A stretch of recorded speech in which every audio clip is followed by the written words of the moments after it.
Mm. Oh, Uh, yeah.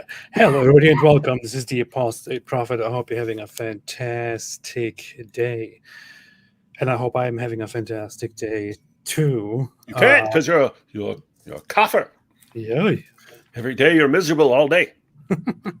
And we all hope David is having a fantastic day as well, although it's not really possible in his case because he doesn't even know what a fantastic day really is. But yeah, David, how are you doing?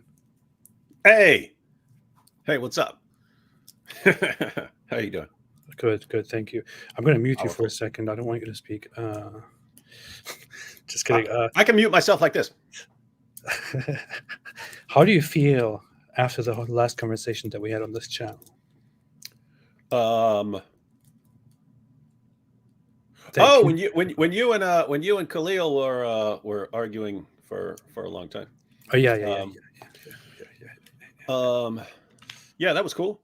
That was a good change up because some people like that, right? Some people want to see everyone just go at it. So some people Yeah. like me, I prefer the nice, calm, rational discussions where you raise your points and I'll respond calmly with my points. But you guys can go ahead and have it out here and there. I didn't even expect it to to get this way. I thought we would just be having a very friendly, nice, interesting conversation. We would laugh together and all that. Oh, by the way, I did too because Khalil was totally calm and nice in our uh, in our couple of exchanges. So yeah, I don't know. He must not like you, or you said something to tick him off, or I don't know what's going on with you. Because I mean, What? I would regard you and me as pretty even in terms of how offensive we are when dealing with Islam. So but he wasn't he wasn't jumping all over me and like interrupting and stuff like that when he was talking to me. But then he did with you. So yeah, I don't know. It But looked like is he it? had a problem with me. I don't know. Yeah, I don't know. Maybe I don't know. I don't know if he's got like less of a problem with Christians, or maybe because you're an ex-Muslim, or maybe he's just seen something from you that he didn't like. I don't know. I have no idea. We could ask him about it. I don't know. I even had a fellow professor who is in touch with him message me on Twitter afterwards saying, "Hey, um, I have no idea why Khalil interacted like this with you. He's normally not like that. But maybe try talking to him again." And I thought, I don't care really anymore. But that was indeed quite strange. Um, yeah, maybe he just doesn't like what I have to say. Maybe he Maybe he just doesn't doesn't like your face, probably, or he doesn't like interacting with atheists or something or like that. Turkish people. Yeah, Turkey Maybe people, he doesn't like your dumb accent. probably. But yeah, no, anyway, it's nice. It's nice.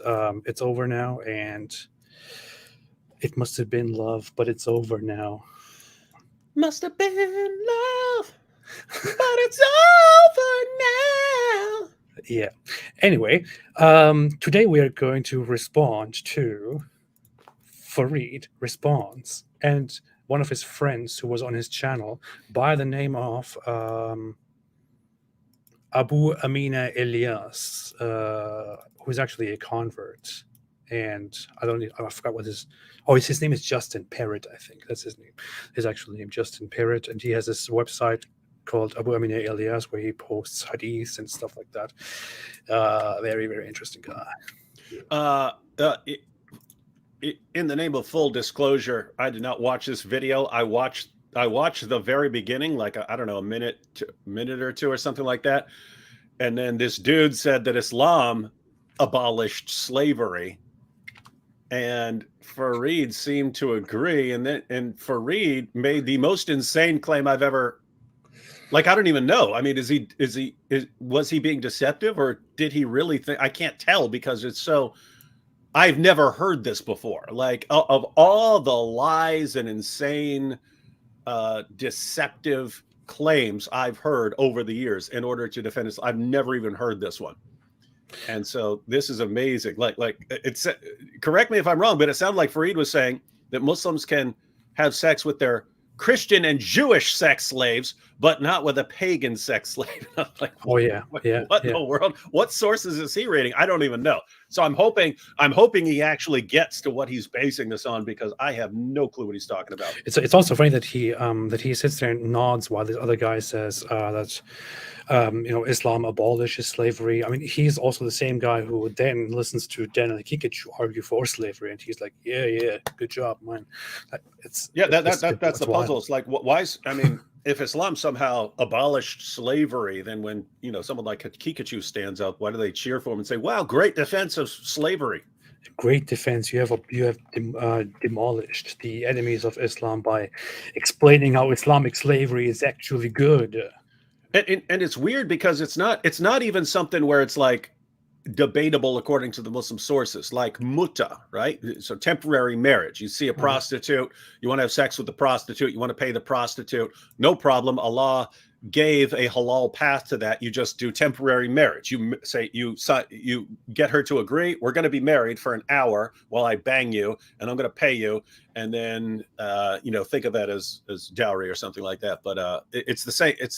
It's the same thing as prostitution. It's just the halal version of it. But you find in the Muslim sources, no one will dispute that Muhammad allowed it for a while, according to the Sunni sources. But there's a dispute in the Muslim sources about whether Muhammad forbade the practice or whether one of the later Muslim rulers forbade the practice. And you find both of them. So if you were to ask, is mutta allowed today?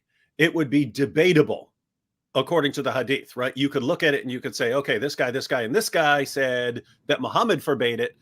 This guy, and this guy said that Muhammad never forbade it. It was a later Muslim ruler. And so the question is, do you have to obey this later Muslim who said it? When no? And the answer would be not necessarily, because he can't trump something that Allah and Muhammad allowed. And in other words, if Muhammad and Allah say that it's halal, a later Muslim ruler, I mean, he could make people not do it, but it doesn't mean that would be binding on a Muslim today. And so there's stuff like that. But then, like slavery, I'm thinking, like, and not having sex with your pagan captives, like I can't even think of what he would be referencing from the Muslim sources. Like here's an example. You just brought up the whole temporary marriage muta thing, and when a Muslim tells me this has been abolished, I can normally go into some of the regular known books of Islamic law and confirm that according to the traditional four Muslim schools, it is not allowed. And I can find a confirmation of that specifically, like right here. I mean, I can show it on the screen here. I go to one of the very famous books of Islamic law, which is the Muwatta of Imam Malik ibn Anas, and it has a section here, a very small section on temporary marriage. And it says, it doesn't even comment. It just says that Yahya related to me from Malik, from Ibn Shihab, from Abdullah and Hassan, the sons of Muhammad ibn Ali ibn Abi Talib, from their father, that the Messenger of Allah forbade temporary marriage with women and the flesh of domestic donkeys on the day of Khaybar. And then another one says, cites Umar as saying, if I had witnessed the temporary marriage, I would have ordered stoning and done away with it. That's what he says, for example. And this is the major law book in the Maliki school of Sunni Islam, which is one of the main schools. And you can find similar things in other sources. So I can sit here and I can honestly verify this and say, okay, you know what, fair enough. I actually do find this in your in these sources, but I couldn't find a single thing ever anywhere. And we will talk about this in a little bit when we watch the video, which says, oh, you shall not have sex with your slaves if they are, of this and that religion, and you should ask their permission and stuff like that. But we'll get to that. But by the way, little side note that ties it in with things we've been talking about recently. So yes, you have passages like this, but you also have passages in Bukhari and Muslim where mutta was still allowed after the time of Muhammad, and it was a later Muslim ruler who forbade it. And if you tie it in with what people like Joshua Little were claiming, Joshua Little claims that that Islam after the time of Muhammad was basically regional, and that you ended up with different rulings in different areas of of the domain of Islam. And you could go to one city and muta would be perfectly acceptable, and you could go to another city and muta was not acceptable. And then his claim is that eventually, when they needed this just one Islam and everyone had to be on the same page, these guys from these different areas start fabricating isnads to go earlier and earlier to say that their ruling actually goes back to Muhammad.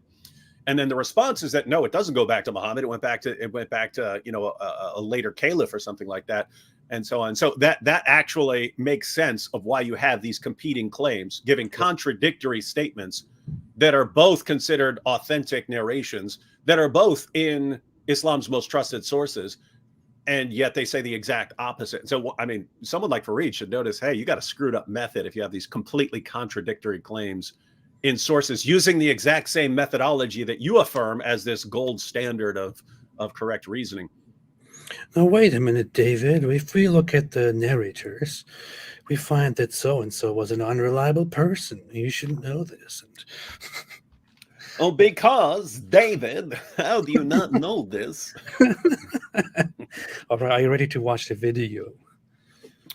It's going to be powerful stuff. I might change my mind on everything. Probably. So there's some discrepancy in the sound levels here. I tried fixing it before we started the video. David actually drew my attention to that, but then it would take too much effort to normalize the sound level of this whole thing. But basically, my voice, they're reacting to my video, and my voice is lower than their voices, and that's just their lack of professionalism. And so AP. Amateur hour is not going to fix it before we watch it. So. Inshallah, yes. With that said, let us begin. Assalamu alaikum wa rahmatullahi wa barakatuh. That was very loud in my ear. Was it very loud to you too? What was that? Shrill. Alhamdulillah, today I'm joined by Abu Amina Ilyas, and we're going to go through Apostate Prophet's video on sex. These are the times where he still used to call me Apostate Prophet, because he wasn't through all of my videos yet. He hadn't established the whole disgust and hate for me yet. So this is from a while back. Yeah, it is. These are his first videos against me that I never reacted to because I thought they were very dumb. But, so that might explain why. I don't know. Did he just not know anything about Islam and he thought that you weren't allowed to have sex with a pagan captive, or was he just more deceptive back then? And he is supposed to be a scholar at this point, at the publishing of this video, right? He's supposed to be or at least a student of knowledge on Islamic science, hadith science, and stuff like that. So he shouldn't be saying nonsensical. But by the way, we always forget to credit Fareed when we're talking about the holes in the narrative stuff. But he was the one. Wasn't he the one who was behind the scenes that caused the entire holes in the narrative problem? Like, yeah, he had seen some chat with Yasser Qadi where Yasser Qadi obviously didn't believe in the perfect preservation of the Quran, and Fareed knew he was putting on like these two faces, and so he started exposing him that he has these problems behind the scenes. And then Muhammad Hijab thought, oh, I'll fix this, I'll get him on my live stream and he'll explain everything and then it'll be perfectly clear. And it was like the biggest disaster in the history of Islam. Thanks for Raid. You're doing a bang up job. Yeah, fantastic, very, very well done. He started the whole holes in the narrative. Great. That's what Fareed does. He just starts a bunch of doubts in the community, and terrible. Yeah. Slavery in Islam. Abu Amina. Assalamu alaikum wa rahmatullah. Good to see you, akhi. Habibi, yalla, let's get to it. Habibi, yaki. Common sense. If you have non-consensual sex with a woman, no matter who she is, that is rape. These are times where I was still talking. I couldn't speak proper English. If you have a servant at home and you think you can just make her have sex with you because she is your servant, that. Okay, so yeah, you do sound different. That's funny. I know. It's not even that long ago. It's just a few years ago. Anyway, it is 5 years ago or something like that. I don't know. Picture right here is pretty dishonest because nobody says that you're allowed to have sex with your maid, or at least nobody of any repute. No Muslim scholars say to have sex with your maids. So slavery has been abolished, and that was done according to principles of Islamic law. And if you're interested What? in that story, What? this book- There's so much stuff here, but What? it's already, He couldn't say one sentence without being totally wrong. and he's reacting. I mean, I'm just counting things. Like I'm just counting stuff that is considered rape. I'm not even coming to what is allowed according to Islam. I'm just counting things, and he's already like, "This is very deceptive. In Islam, this is not allowed." I mean, learn to listen, man. But then he says slavery has been abolished. He said, according to Islamic principles. Guys, don't know how to break this to you. Saudi Arabia didn't abolish slavery until 1962 because of the UN and John F. Kennedy. And up until then, and the reason John F. Kennedy told him to do it and told him to get in line with the UN is Saudi leaders were actually showing up to the U.S. for discussions with U.S. leaders, and they were bringing African slaves with them. They were bringing their African slaves with them for discussions, and so people are shocked that these Saudi leaders are showing up with African slaves. They're like, "Hey, what's going on there?" And then John F. Kennedy told them to end that practice, or they're going to have some serious problems. And by that time, the UN had already put out stuff on human rights and so on, abolishing slavery. And Saudi Arabia decided to get on board with the rest of the world. And we ask our friend here, how did it happen? Oh, they were just reading the Muslim sources, and they said, you know what? Slavery's wrong. It's just ridiculous. Slaves were still bought and sold quite recently on the main squares of Islamic countries and the empire. So. Oh, and it still goes on. It still goes on in Saudi Arabia itself. You just got to keep it on the down low. Here's from the U.S. This is from the U.S. State Department in 2005. Saudi Arabia is a destination for men and women from South and East Asia and East Africa, trafficked for the purpose of labor exploitation, and for children from Yemen, Afghanistan, and Africa, trafficked for forced begging. Hundreds of thousands of low-skilled workers from India, Indonesia, the Philippines, Sri Lanka, Bangladesh, Ethiopia, Eritrea, and Kenya migrate voluntarily to Saudi Arabia. Some fall into conditions of involuntary servitude, suffering from physical and sexual abuse, non-payment or delayed payment of wages, the withholding of travel documents, restrictions on their freedom of movement, and non-consensual contract alterations. The government of Saudi Arabia does not comply with the minimum standards for the elimination of trafficking and is not making significant efforts to do so. In other words, it's still going on, and the Saudi government doesn't do anything about it, even though slavery has officially been abolished. This is just like when these countries make laws against child marriage, but people continue marrying children because it's allowed in Islam, and the authorities don't crack down on this stuff because they know they'd run into problems with the religious leaders who say, how are you imposing Western law on us? Yeah, which is of course a very terrible and Islamophobic thing to do. Mm-hmm. But I mean, you have some simple maps. I'm not sure if the information on here is entirely accurate, but just to give a quick example of when slavery is abolished by country, and there's a difference between officially abolishing slavery and banning slavery. So there is some of the data per country is discrepant, but you can see that here in some Muslim countries it existed quite far into the 20th century still, and it was only abolished under pressure from the West. From the West, it was still there. It wasn't. Muslims did not think, you know what, slavery is actually a terrible thing, and it's not in alignment with our Islamic values and beliefs at all. We should get rid of this. No, they were forced into getting rid of it. Basically, they were pressured into it. This is a quotation from Gerald Posner, who's a historian of Saudi Arabia. He says, Saudi Arabia didn't end slavery until President Kennedy asked them to. Every major Saudi family had one or more black slaves. You catch that? Every major Saudi family had one or more black slaves. The visiting Saudi rulers came to America and brought one of their slaves with them. That's when Kennedy asked them to officially abolish slavery, and they did. Why? Because you don't want to get on the bad side of the West when you come to depend on the West. Yeah, that is. So this dude, I mean, I actually have no clue what he's talking about. I mean, you can find passages about freeing a slave is a good deed in certain circumstances and stuff like that. But as far as like it just abolished slavery based on these wonderful Islamic principles, dude's in fantasy land.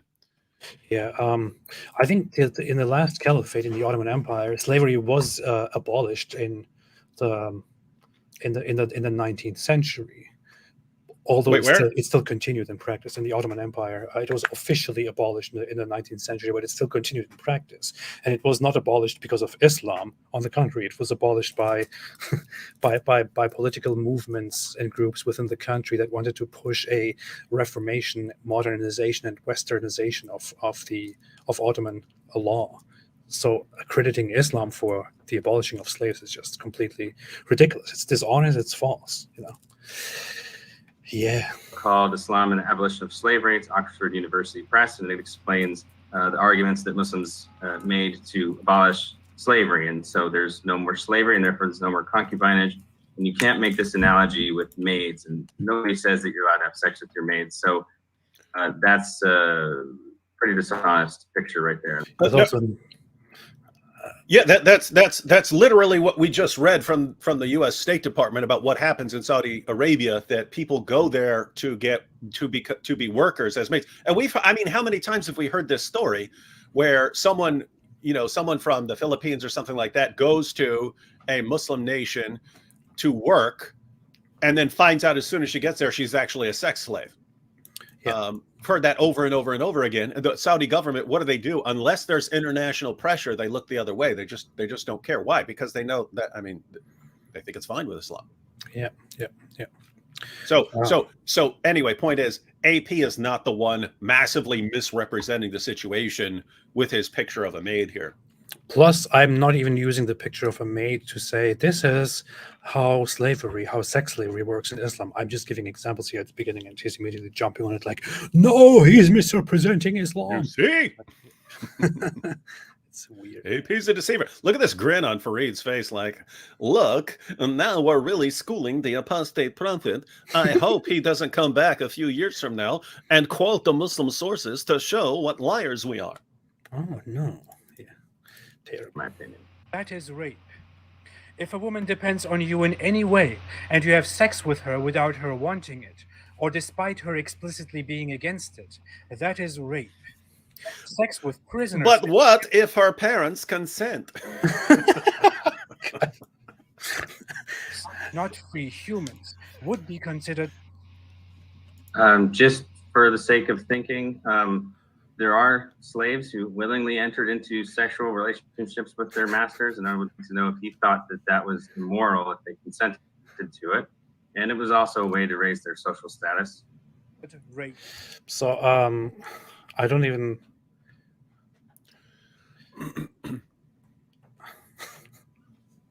Whatever. So there. He said. Now I don't even understand what he's talking about, because on one hand he's saying Islam abolished slavery, but on the other hand he's saying yes, there were female slaves who willingly had sex with their masters. They were really turned on by their masters. This is one of those things, you are having a discussion here about something serious, and then somebody suddenly raises a thought, and everybody stops talking, looks at that person, nobody says anything, and then they just move on with the conversation. This is one of those moments. Yeah. I do want to say he is correct in the sense of a woman could see this as a way of improving her social status, in the sense that if your people have been conquered and you want to actually marry someone, you could say, okay, then I'm not going to be Muhammad had wives that were like that, but the idea that that's all that Islam allows, that the woman has to consent and so on. Yeah, we're about to see some problems with that one, sport. Yeah. Victor said, "Damn, AP's voice was smooth before he began to smoke." You're completely getting it wrong. At the time of making this video, I used to vape like 24/7, and after smoking for many years, actually, as of today, I have quit smoking. I quit smoking 4 years ago or so. So, bravo! Yeah, I used to. Gosh, was it that long ago? Because I used to remember, like, we'd be about to go live, and you'd be catching a few puffs off. Oh yeah. You ready, David? You ready? I'm about to click live. Yeah, yeah. I used to way back then. And one day I realized when I was actually under the influence of different stuff, I realized I was wheezing a lot while I'm breathing, and then I thought to myself, That was the "What in crack? the world am I doing to myself?" No, Yeah, I was dude. on Crystal on some meth. You got to stay off that crystal meth stuff, man. I no, know no. it might help you during the live stream if you get real high too. No, I was on marijuana, which is very relatively innocent. But it was then that I realized I'm wheezing all the time when I'm breathing. Why am I doing this to myself? I will now stop. And then I threw everything away and actually quit. So that's funny. Just a quick side note. Get your facts straight, Victor. Let's go on. When we talk about female slaves and captives of war, ISIS released a disgusting, horrible pamphlet in 2000. So I just wanted to say here, I'm also disgusted by ISIS, and so are the vast majority of Muslims across the world. If you just Google ISIS popularity polls, you'll find Pew and you'll find others.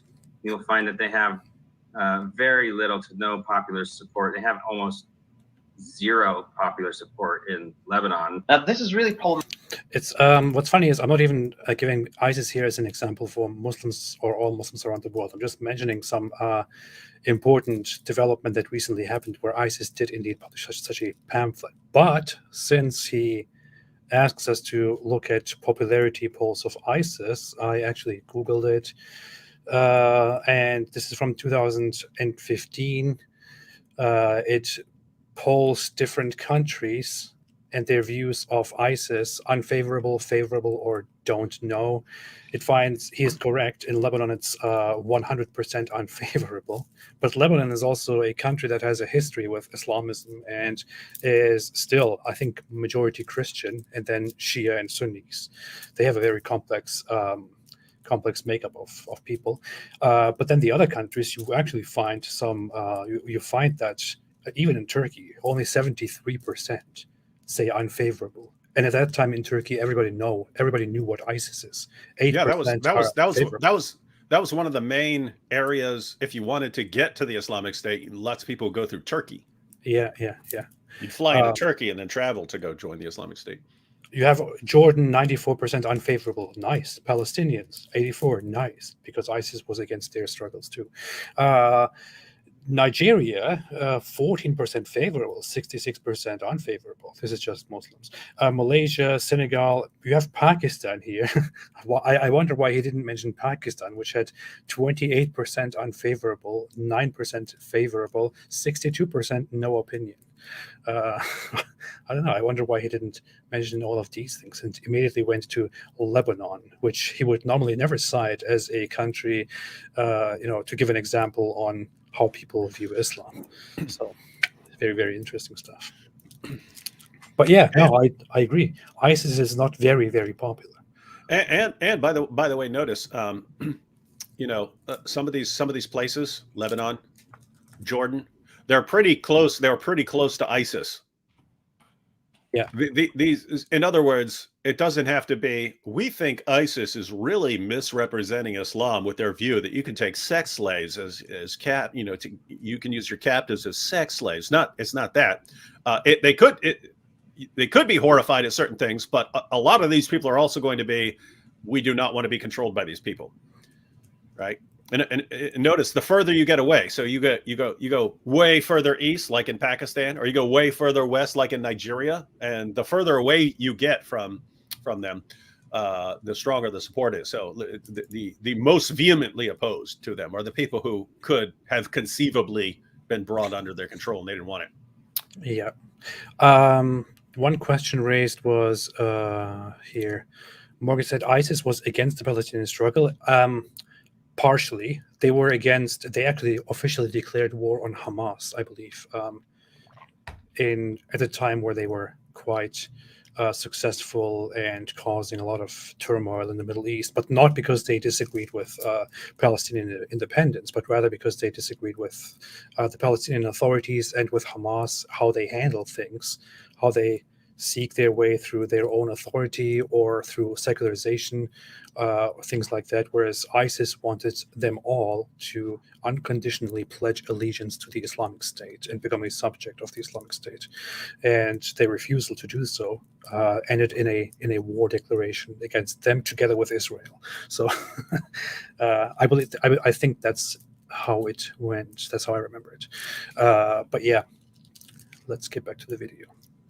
But by the way, it is always interesting how, in their defense of, because notice what if you say, hey, if you want an idea of how sex slavery works, look at ISIS, and then but lots of people don't like ISIS. One, it's usually not because of the sex slavery, but two, I mean, on what planet is Islam's teaching judged by popular vote? You know what I mean?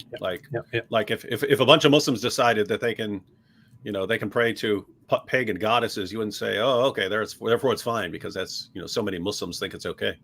Yeah.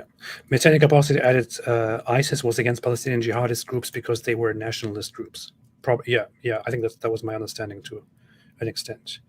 They rejected all ideologies outside of the Islamic Caliphate and told them to join or to prepare for war. They were quite delusional, man. Really strange coming from Ridvan playing the ISIS card here because, first of all, the vast majority of scholarship believe that it is haram for one to have intercourse with a Yazidi in the first place. Where is he getting that from? For someone to have intercourse with a Muslim or a Kitabi. So he's saying the vast majority of scholars agree that Muslims are not to have sex with a Yazidi woman because a Yazidi woman would be a straight up disbeliever as opposed to a person of the book. And I never heard this before I watched this video. So yeah, if he had said Mary, I would know what he's talking about. But the idea that you can't have sex with a pagan sex slave, what in the world? Yeah, so I'm really curious, Farid. You make a claim here, and I would really like to see sources. You say vast majority of scholars. Which scholars? I looked up some sources, looked up some of the essential fiqh books. I couldn't find a single source in there which says that it is impermissible to have sex with a sex slave that is of a faith not accepted under Islam or people of the book. So I don't see any such thing anywhere, and I'm really curious. Maybe I don't know this. Although I remember that people in the comment section were also asking him where he got this from.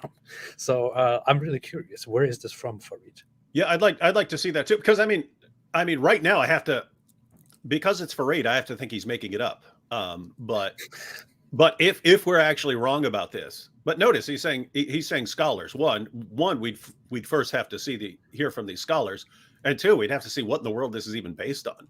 Yeah. So you'd like to show us from the Muslim sources, and we'll do that at some point. We'll during this live stream we'll take a look at some Muslim sources, Quran and Hadith.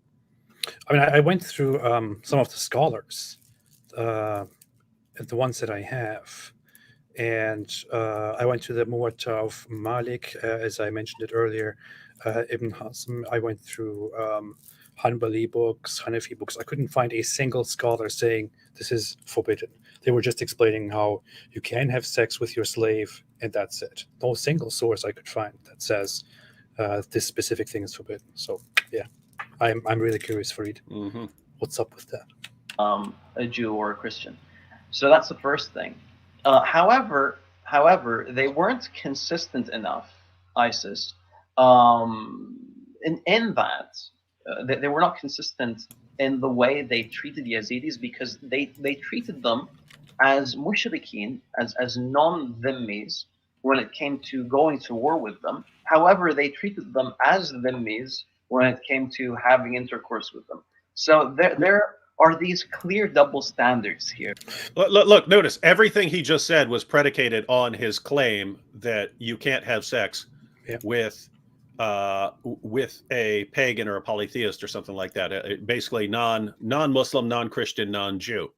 And he's just saying that's what ISIS is inconsistent about. They think you could go to war with them as if they're pagans, but then they think you're allowed to sleep with them, not realizing that they're pagans. It's like, wait, we're still confused on where you're getting this from, Fareed. Because if put it this way, if ISIS was confused about whether they're allowed to have sex with these pagans, so were Muhammad's companions right up until the end, and for many centuries to come, all the way and down to the present. Interesting. Also, his whole claim that I mean, a lot of it is very foggy, and that's usually what happens when we talk about Islamic law. But it wasn't even in Islamic history. It wasn't even a clear cut. This group is a group of people of the book, and this group is not. Therefore, we cannot accept this group under any circumstances. Like when the Muslims went to conquer India, they did not regard the Hindus initially as acceptable people of the book, because they were not considered acceptable as Dhimma. They did not have the adherence to a belief in one God, nor did they have a book that is supposed to be a revelation by God. So, but they did not know what to do with them. But they can't also go and just slaughter all of the whole Hindu population. That would be impossible for them to do. So they did start treating the Hindus as a Dhimmi population. Yeah, one of the Muslim rulers just said, okay, now we're including them with Jews and Christians as people who can be dhimmis. Yeah, because the opposite just doesn't work. They did the same thing with other groups, like the Zoroastrians. Zoroastrians are not monotheistic in the Islamic sense or the Abrahamic sense, and they don't have a revealed book in the same sense. They did not treat them initially as dhimmis, but later on they did, and so yeah, there's a lot of it's all quite vague. But I'm pretty sure if you asked ISIS on whether it's okay to have sex with non-Kitabi slaves or not, they will probably tell you it doesn't matter. Mm-hmm. It doesn't matter at all. They can be whatever they want. We will kill their husbands and we will take them as sex slaves. Yeah, and that's why we would love to see Fareed's sources on this, because I mean, if he's got some information, if he's got a source we do not know about, and he's got this source in his back pocket. Meanwhile, these guys are running around raping captives and so on. Dude, if you know how to abolish this with your great knowledge of Islam, how about sharing the source instead of keeping it all? Scholars say. Give us the source from your prophet. Right? Yeah. And later in a little bit, I can leave some of the talking to, and I can look up a few sources for what scholars actually say about sex slavery. That should be very interesting. And we can also go to the Quran and Hadith, see what they say. Of course, that's always the number one thing to do. Mm-hmm. All right, let's go on. And of course, as we can see, Ridvan is making use of that in order to attack Islam as a whole. Explaining how female slaves are to be treated according to Islam. It is truly disgusting when you read it through, but it was well sourced and explained that female captives are under complete control of their owners. Actually, it was not well sourced at all. I've actually downloaded the thing. It's like a page. There are barely any sources in the whole thing. But I can give some sources.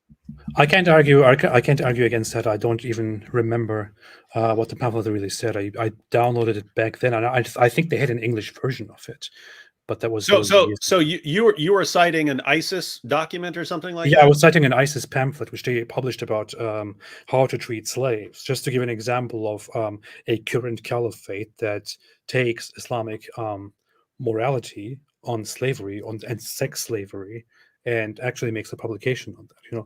Typical example.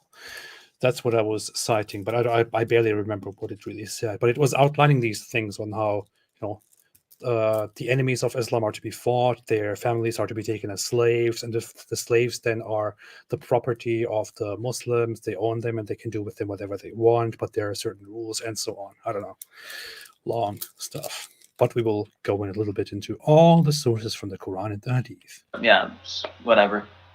Yeah, good point. And also, his audience doesn't read Arabic, so they're not going to be able to. Right, he doesn't either. They're not going to check that. If you are Muslims and heretics, it is totally Islamic to take. Okay, so this is a point that I think needs to be said, because he's disgusted at the idea of taking prisoners of wars at all. And the Prophet. I'm pretty sure I never said that. in my in my video. I'm making a big claim here, but I'm pretty sure in my original video, which they are reacting to, I didn't actually say that I am disgusted by the idea of taking prisoners of war. Pretty sure that wasn't the case here, but this is a very strange reaction.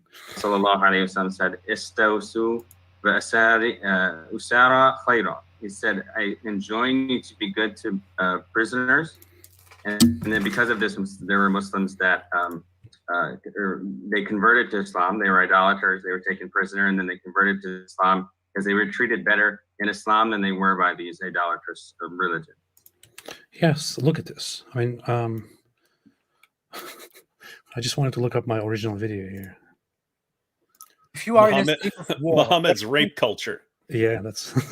Hey, what's up with your awesome background? Is that a bed sheet? No, it was a white veil that I got online. Wait a minute. Let me see. non-Muslims and heretics, it is totally Islamic. What is up with your shirt? Among them, Are those pajamas? tribute to the No. women among the Muslims, and to go. In my original video, I didn't say a single thing about how I'm disgusted that you can take prisoners of war or captives. So this guy is reacting to something that I never said, which is very funny. But man. No, yeah, there was an amazing shirt that I had back then, which had some play buttons and pause buttons and stop buttons on it. It's pretty cool. It was actually pretty dumb, but yeah. This is made clear in a hadith, which tells that the Muslims were in a fight, and the Muslims were refraining from having sex with the captives of war because they were already married to the polytheist enemies. When they brought this issue to Muhammad, Allah suddenly revealed a Quran verse mentioning which women are forbidden to marry and to have. Okay, so in the commentary on this hadith, Imam Nawawi says, as we mentioned earlier, the majority opinion of the scholars that these women had converted to Islam and that they were not idolaters, and that was what allowed them to have sexual intercourse with them in this relationship. Now, first off, I'm not sure if it really matters whether these women were, Muslims or people of the book or not. The whole point is that Muslims can take female slaves and then have sex with them. But secondly, he mentioned as a source the commentary of Imam Nawawi about this specific hadith. Now, there is one available in English, one of the books that deals with matters like these. Another one is only in Arabic. I looked into the English one in detail, and I even came across a commentary on this specific hadith, but I couldn't find anything in there that says that scholars agree this is only for for Muslim women, for converts, and that you cannot have sex with with the idolaters or anything like that. So I couldn't find something like that in there. So I'm really asking them to give me an actual source which says that, although I think it's quite irrelevant. So that 424 is on the screen right now. So are they talking about? Were you talking about the Battle of Hunain and Autas? Yeah, Is that what? And they're saying that according to Imam Nawawi, these women converted to Islam. Is that what he's saying? Yeah. Was that the claim? Because we can go ahead and matter of fact, this might be a good time to pull up a. This might be a good time to pull up a hadith. I have this one hadith that I cited in the actual video on here. So the full hadith, as it says. Wait, scroll down. Oh, that's Sahih Muslim. Yeah, there's a good one in Sunan Abu Dawud. I'll send it to you. Okay, but let me quickly go to the hadith that this should be the one that I cited on the video, I think. Let me see. 1741, is that the one? 74, yes, this is the one. It says, Abu Sa'id al-Khudri reported that at the Battle of Hunain, Allah's messenger sent an army to Autas and encountered the enemy and fought with them. Having overcome them and taken them captives, the companions of Allah's messenger seemed to refrain from having intercourse with captive women because of their husbands being polytheists. Then Allah, Most High, sent down regarding that, and women already married except those whom your right hands possess. So they were lawful for them with their iddah period came to an end. It's interesting. The iddah for a captive was actually different, and I would say that the comments on the iddah for a captive being one menstrual cycle sort of calls into question because it's different rules for Muslim women who are getting divorced. So this But is the look one at that you just sent me. What does it say? Yeah, so it's a parallel in Abu Dhabi. Abu Sa'id al-Khudri said the Apostle of Allah sent a military expedition to Autas on the occasion of the Battle of Hunayn. So so everyone can get the time frame in their minds, this is shortly after Muhammad conquered Mecca. So Muhammad and his followers conquer Mecca. There were some pagan tribes that were constantly at odds with the Meccans, and actually pretty smart strategic move.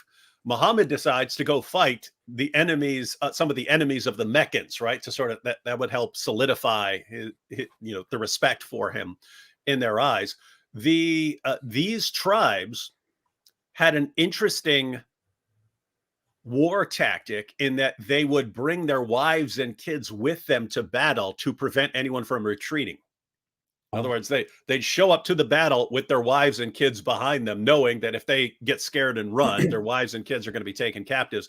But the Muslims won, and then took the women captive, and I believe they enslaved I think around 6,000 people because of this battle. So Muslims fight.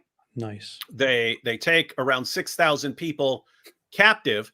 Now, in previous battles, they already knew they're allowed to take women as their sex slaves. But these were battles in which they defeated their enemies. Men are dead, and they take the women then as captives. In this situation, they actually, because the men were there, they took the men and the women captive. And so Muhammad's followers started thinking, wait a minute, these women are still married. They're married to polytheists. These women are married to polytheists. So this is a situation where this isn't about them being polytheist. It's about them having polytheist husbands who were still their husbands, right? So wait a minute, isn't this adultery? That's the concern here. The concern here is these women are married to pagan husbands, i.e. they're married. Since they're married, this isn't a normal situation where we killed all the men and we took some women captive, and we know that we can have them as now. These are married women. So let's go ahead and check this out. So Apostle of Allah sent a military expedition to Autas on the occasion of the Battle of Hunayn. They met their enemy and fought with them. They defeated them and took them captives. So they took captives their enemies, so the men. Some of the companions of the Apostle of Allah were reluctant to have relations with the female captives because of their pagan husbands. These ladies are married. So Allah the Exalted sent down the Quranic verse, and also married women are forbidden unto you, save those captives whom your right hand possess.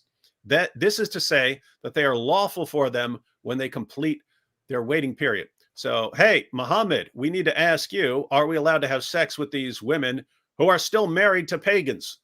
And the revelation in response is, yes, married women in general are forbidden to you unless you've captured them. So this is saying, yeah, go ahead and have sex with these slave girls that you just captured, these married slave girls. And somehow our friends are reading this and saying, oh yeah, these women must have converted to Islam, embraced Islam, their hearts melted, and then what? Then there were sex slaves? I don't know. I'm still Muslim women sex slaves? I'm still looking at the commentary by Imam Nawawi, and I can't find any such thing here. So it's very, very puzzling to me. Please, guys, Fareed and the other guy, give me the direct quote where it says that. I would really appreciate that. Thank you.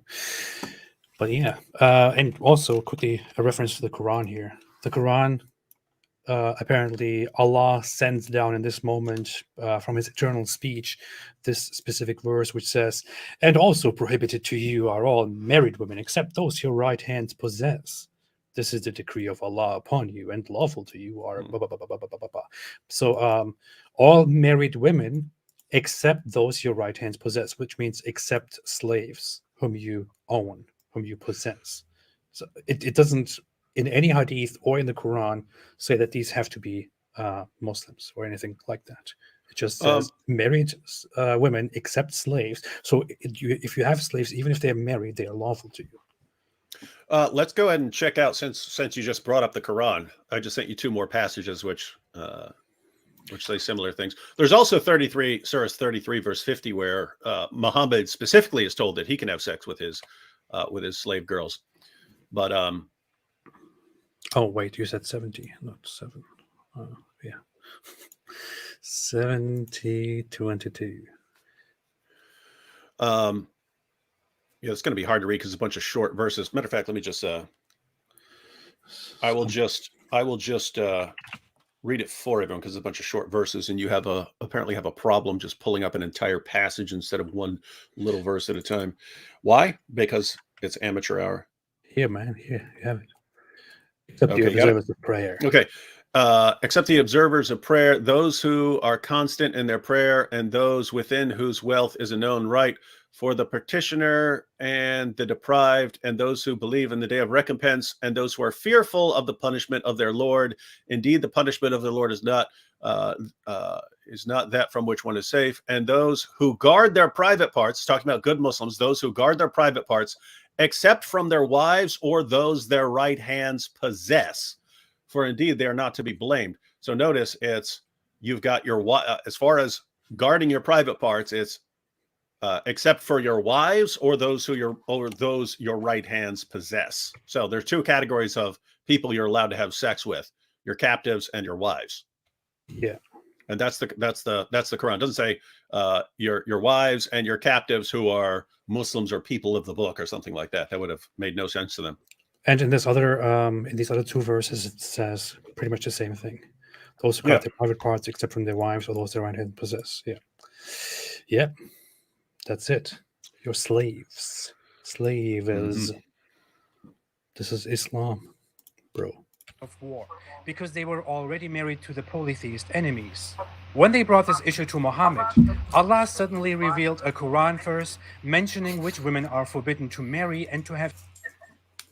Okay, so in the commentary on this hadith, Imam Nawawi says, as we mentioned earlier, the majority opinion of the scholars that these women had converted to Islam and that they were not idolaters, and that was what allowed them to have sexual intercourse with them in this relationship. First off, again, entirely irrelevant.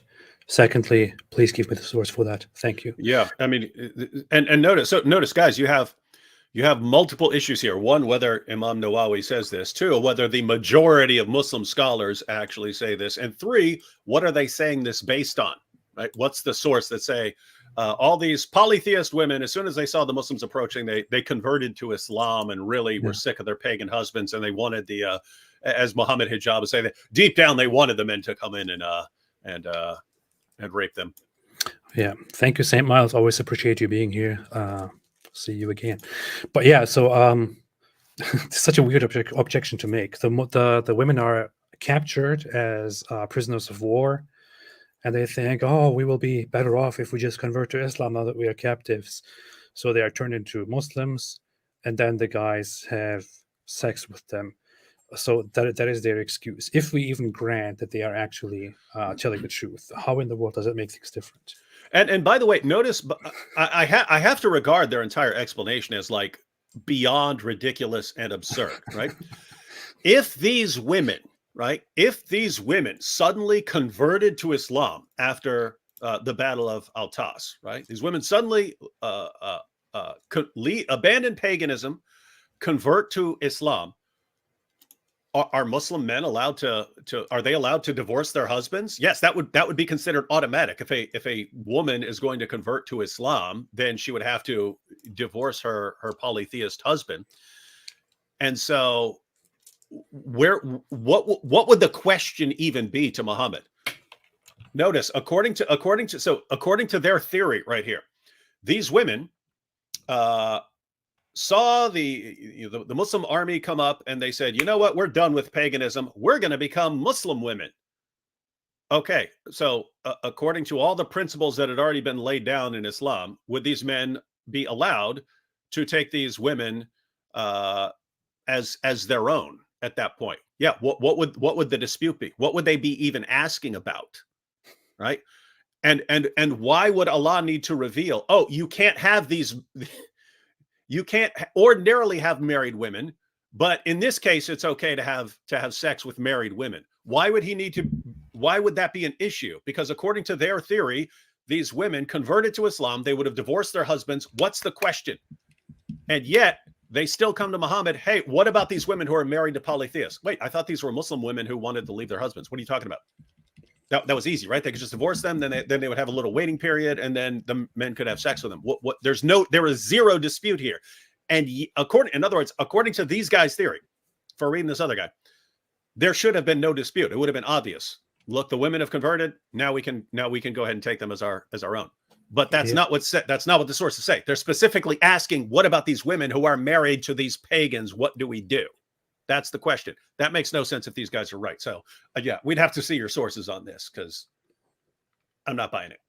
Yeah, on the side, I'm still looking at Nawawi's interpretation. I don't see any such thing. So, yeah, whatever. He mentioned some book. So maybe it's, I don't know, maybe it's in there. He mentioned a book on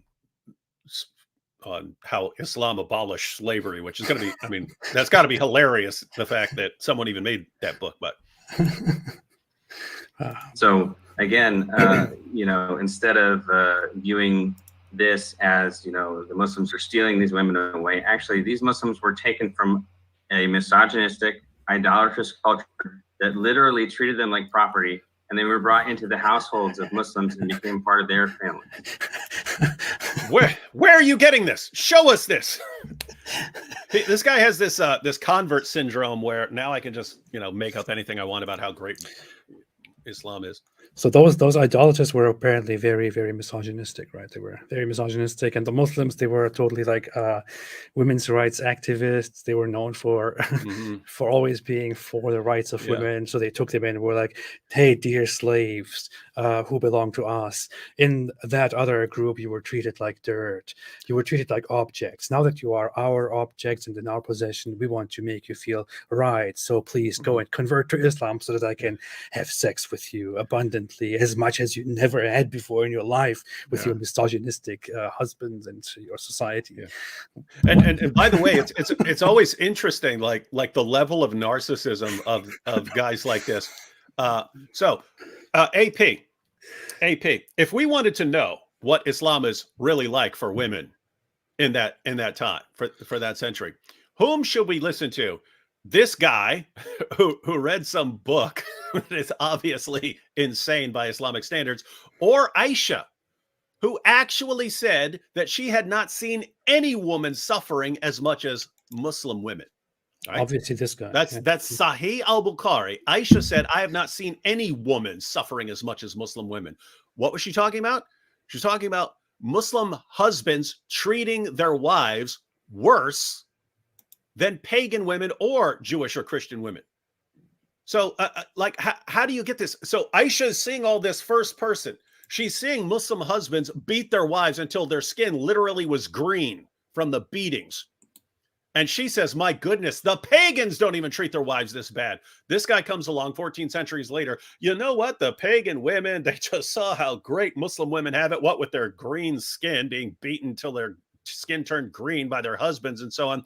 And then you have all the divine revelation saying you can beat your wives and plow your wives however you want because they're your tilth for sowing your seed. The pagan women just said, oh, wow, this is so great. Let's convert to this, even though no one's going to mention that we converted. And this is how they decide things. I mean, put it this way. Fareed should know better than this. Fareed should know better. So I don't know what in the world he's thinking here. Yeah, I wonder if Fareed would also join this conversation and say, yeah, Islam was against misogyny. This other pagan group, they were very misogynistic. They treated women like possessions, whereas Islam came and gave women rights. In fact, Islam was very feminist. What in the world? Muhammad was the greatest feminist of of the ancient world. This is ridiculous, man. By the way, it seems to be. I mean, really. I mean, it seems to be parallel to like how they treat Andrew Tate and Sneeko, in the sense that we don't want to actually tell you the truth right now because it's going to make you leave Islam, and therefore we'll let you keep up with your adorable little claims for a while. Yeah, yeah. I was just looking up different sources, and I came across this completely unrelated, but I find it always funny.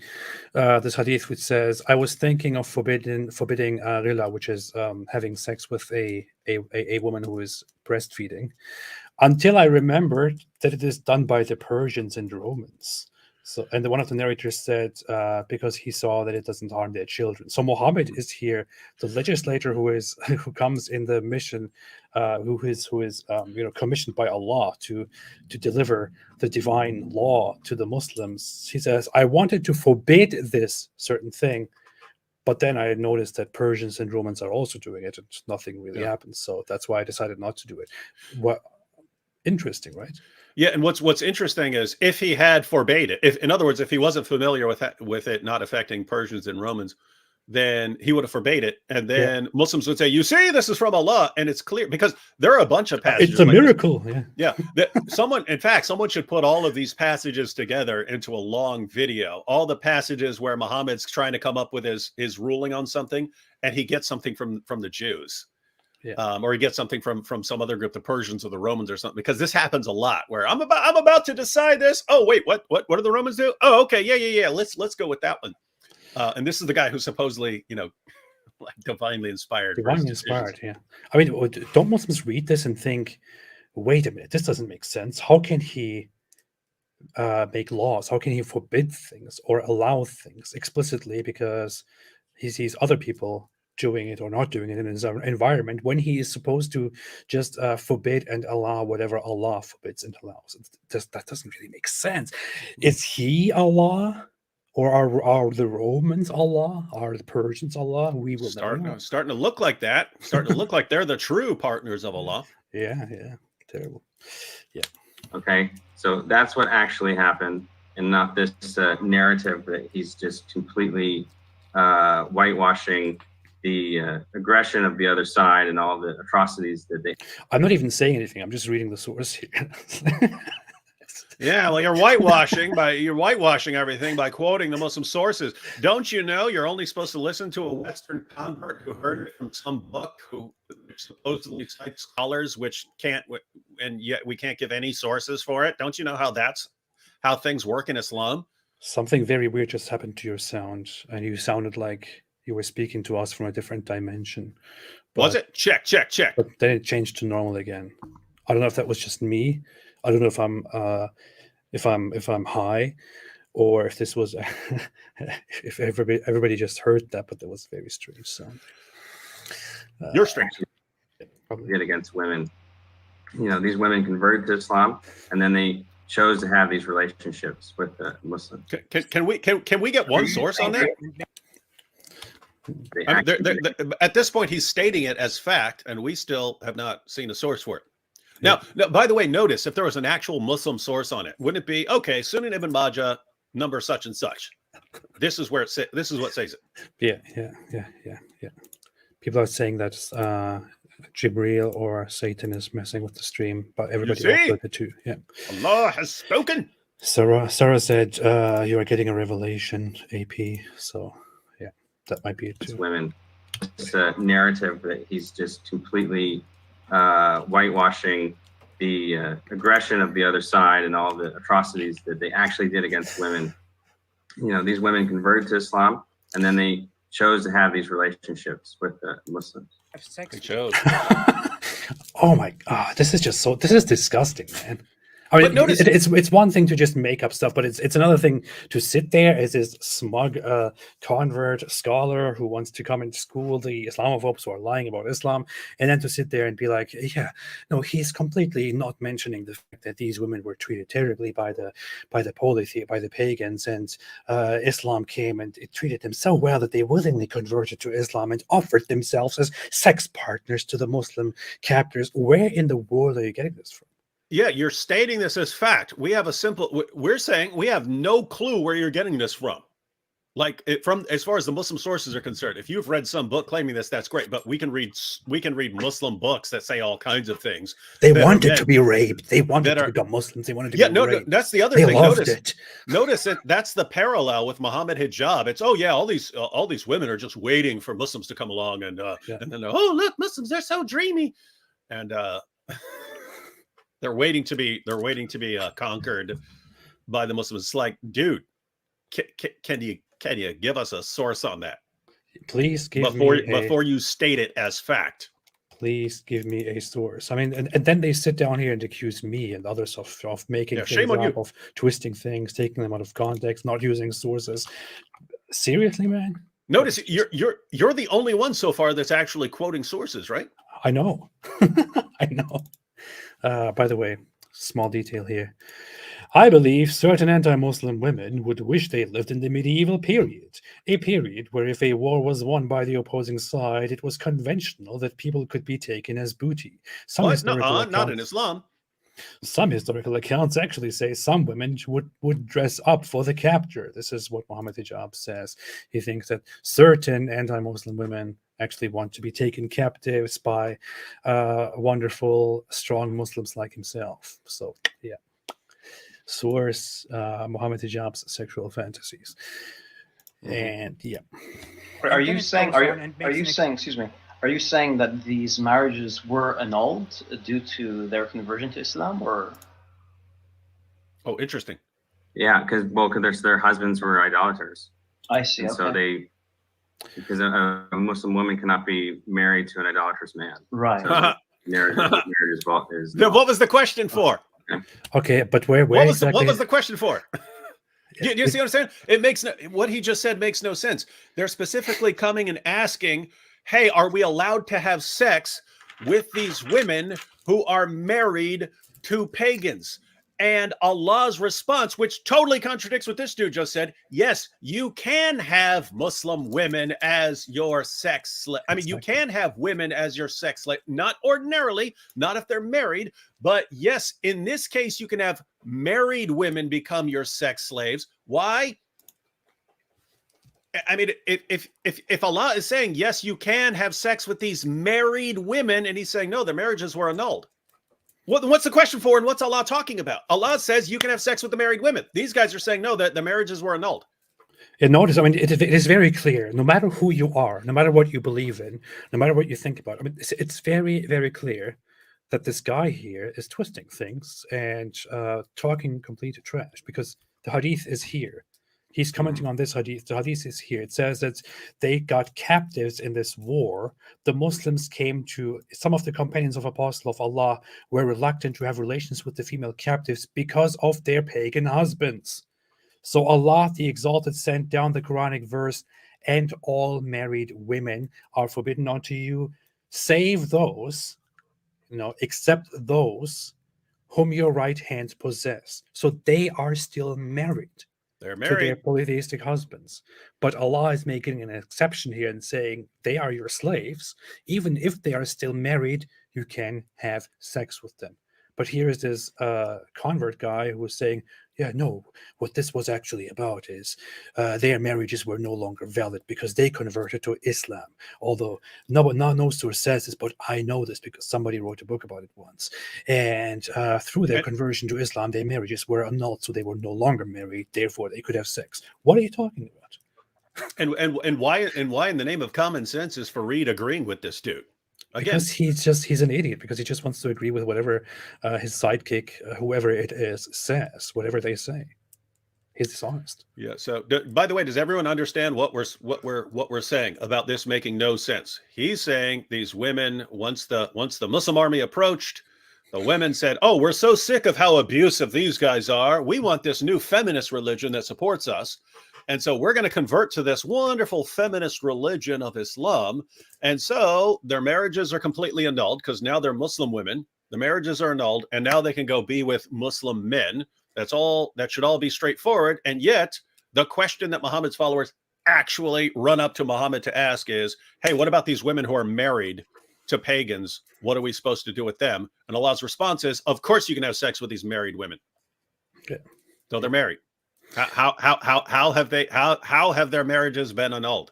If this guy's right, I still don't understand why those people were asking Muhammad when they could have just asked this guy here. yeah, it should have asked him. They should have asked him. So he already knows more than Allah. because Allah said they're married, but this guy knows they weren't. He knows more than Muhammad because Muhammad responded by quoting the Quran, and he knows more than Aisha because he knows. Aisha said that Muslim women were treated worse than pagan women, but he says no. The Muslim women were treated so well in their feminist religion that pagan women are just converting by the tons. Pagan women are converting to Islam so they can get in on this feminist religion. It's like how delusional can you possibly be? That makes complete sense. Yeah. No, that's fantastic. It's a fantastic understanding of Islam by this guy. Powerful. Trust him. As a side note, the term used here, I feel like Farid's face already is like he's not entirely comfortable with what is going on here, but he's just going along with it anyway. Yeah, Farid's like, I certainly hope only my followers watch this and that David Wood and the apostate prophet do not eventually go through this and expose what liars I am. Yeah. The right hands possess is a direct translation of the Arabic and Yeah, so this is an interesting point. So if you go, we'll go to the Quran first, and you see that Allah commands ihsan towards the mamalakat aymanukum. I say these are those under the stewardship of your right hand. Allah says to treat them with ihsan, which is to treat them with the best way. And then if you go to the comments by Al-Qurtubi in his tafsir, he talks about how this phrase means. Notice, I don't want to nitpick here, but there's absolutely no need to use the Arabic word here. You can just entirely explain the whole thing with English terms. There's literally no point at all in using the direct Arabic translation of whatever you're trying to say here, but whatever, man. That you treat them with justice, you treat them with gentleness, and that the phrase conveys a sense of honor because the right hand is supposed to be honorable, right? So it's an expression, and it doesn't just mean slaves. It means people that were under the custodianship of your right hand, and that was tempering the language that they used to use, because they used to just call people slaves and treat people very poorly. But this language that the Quran uses was reversing that. So I don't know if this is just so stupid. I mean, it just sounds like this guy is a traditional Muslim student who also tries to combine his understanding of traditional Islam with his futile attempts to make Islam look as cozy and nice and modern and loving toward women as possible. I do think that I have heard before the explanation that there is something honorable about the term "your right hand possess," but this is definitely not the most well-known understanding of what that means. The most well-known understanding of it is actually very simple. Your right hand possesses something. That means your hand rightfully possesses whatever it possesses that is yours. It could be an object, it could be a human, it could be an animal. That is your property. You own it. So that just means very simply what you own. Those people that you own. The Quran just uses it in such a term. And when I go through the sources of Islamic scholars who comment on the term "what your right hand possess," the dominant view is that that this is the Quran's way of describing your possession, slaves, what you own. But this guy is picking an idea that that might be an opinion, and then he immediately goes to that. He cherry picks that one and presents it to all of us to show, look, Islam is actually very nice. And then it doesn't even matter. It doesn't even matter. This is just a very slimy way of whitewashing and sugarcoating something terrible, where he says, oh yeah, no, we do own them and they are our possessions and we can use them as we wish. But it's described in an honorable way. It's just slimy. How about we read a few sources real quick? Oh, sure, yeah. Just so we have these in mind. I'll just pull them up. We'll just read them real quick. We don't need tons of commentary. I got him here. Coitus interruptus, ladies and gentlemen. That's Azel. Yeah. So that is when that's when you have sex, but then you pull out right before doing something that could impregnate a girl. So this is Sahih Muslim. Jabir reported, we used to practice azl during the lifetime of Allah's messenger. the news of this practice, reached Allah's apostle, and he did not forbid us. There are passages where he frowns upon it. He frowns upon it not because he is against having sex with slave girls and then, pulling out at the last second.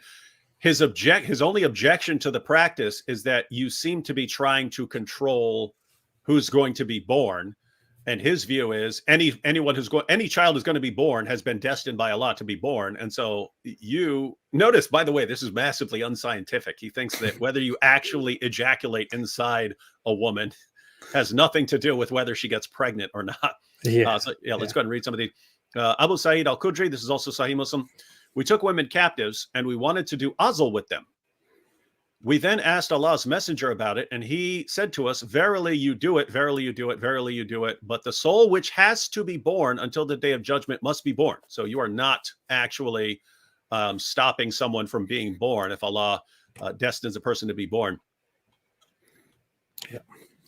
I just want to quickly say, I am one of those people who is always annoyed by describing very easily understood things in Latin terms, in words that nobody uses. It's just very annoying. You could say pulling out.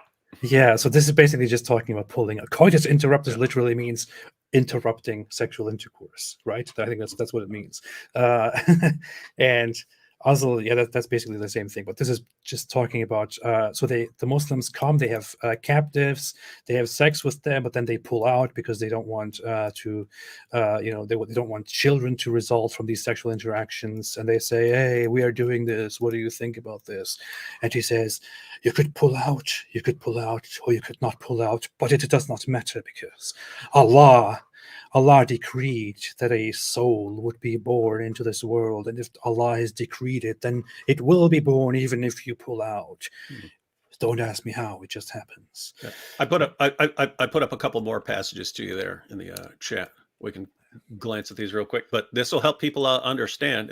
This should help everyone understand our confusion upon hearing what our Muslim friends here are talking about. I am confusion. Let me open the So other one too, and then Sunan Abu Dawud? read all of them here. First, that's what this one. All right, so Sunan Abu Dawud, narrated Abu Sa'id al-Khudri, a man said, Messenger of Allah, I have a slave girl, and I withdraw the penis from her while having intercourse, and I dislike that she becomes pregnant, so he doesn't want her to become pregnant. And you can see why in some of these sources, these guys want to have sex with girls, especially ones they capture, and then want to sell them later on, and so they don't want them to become pregnant. I intend by intercourse what the men intend by it. Notice, he doesn't want her to become pregnant. I intend what men intend by it. In other words, I want to have sex with her, but I don't want her to get pregnant. The Jews say that withdrawing the penis is burying the living girls on a small scale. He, the prophet, said, the Jews told a lie. If Allah intends to create it, you cannot turn it away. So we've talked in previous episodes about the practice of, if you had a daughter and you didn't want to take care of a daughter, you wanted sons, you just throw the daughter out to die. And Muhammad condemned this. And so people are pointing out that, hey, if you pull out your penis while having sex and you ejaculate on the ground, it's like you're doing it. It's like you're throwing away the girls on a small scale. It's like a small scale, right? Yeah. And Muhammad says, no, if Allah intends to create it, you cannot turn it away. That is funny. Interesting stuff. All right, so what do we have now? We have Sunan ibn Majah. It's narrated that Jabir said, a man from among the Ansar came to the Prophet and said, O Messenger of Allah, I have a slave girl. Should I do azl, coitus interruptus, with her? He said, whatever is decreed for her shall come to her. He, the Ansari, came to him on later on and said, the slave girl has become pregnant. So he's practicing azl. She gets pregnant anyway. The Prophet said, nothing is decreed for a person, but it will surely come to pass. Or maybe he didn't practice azl because Muhammad said it has no effect on whether she gets pregnant, and then she got pregnant. Yeah. But anyway, the takeaway point here is azl is allowed. This guy's having sex with his slave girl. And why do they practice azl? Because they don't want the girls to get pregnant, because they want to sell them later. By the way, legends say that even if you look at a woman that you are together with, she could get pregnant, because when Allah decrees it, then it happens. Mm-hmm. Yeah, it's required. Two more real quick. Sahih. This is another one from Sahih Muslim. Jabir, man came and said, I have a slave girl who is our servant, and she carries water for us, and I have intercourse with her. but I do not want her to conceive. He said, practice azl if you so like, but what is decreed for her will come about. The person stayed back for some time and then came and said, the girl has become pregnant, whereupon he said, I told you what was decreed for her would come to her. Muslim pull-out games is so weak, Allah can make a baby even when you pull out. Yeah. All right, one more here. Abu Surma said to Abu Sa'id al-Qadri, oh, Abu Sa'id, did you hear Allah's messenger mentioning al-Azl? He said, yes, and added, we went out with Allah's messenger on the expedition to Bil Mustalik, Bani al-Mustalik, and took captive some excellent Arab women, these are pagans, and we desired them, for we were suffering from the absence of our wives. But at the same time, we also desired ransom for them. You catch it, ladies and gentlemen? We want to have sex with these women. We are not taking them as our wives. We're just absent from our wives. We want to get paid for these women to go back to their tribe. We want money, but we want to have sex with them now. So they are intending to ransom these women. They're intending to give them back, to sell them back. But we decided to have sexual intercourse with them, but by practicing azl, withdrawing the male sexual organ before emission of semen to avoid conception. But we said we are doing an act, whereas Allah's messenger is amongst us. Why not ask him? So we asked Allah's messenger, and he said, it does not matter if you do not do it, pulling out. For every soul that is to be born up to the day of resurrection will be born. Notice, these are guys, they captured pagan women. They're having sex with the pagan women, but they want to sell the pagan women back. Wait, I thought these women, well, maybe these women were converts. They saw the power of the Muslim men and they wanted to convert. Why are you giving them back to their pagan tribe then, if these women had converted? And they asked Muhammad, hey, what about having sex with them while pulling our penises out so we don't get them pregnant, so we can, have sex with them for a while and then sell them back?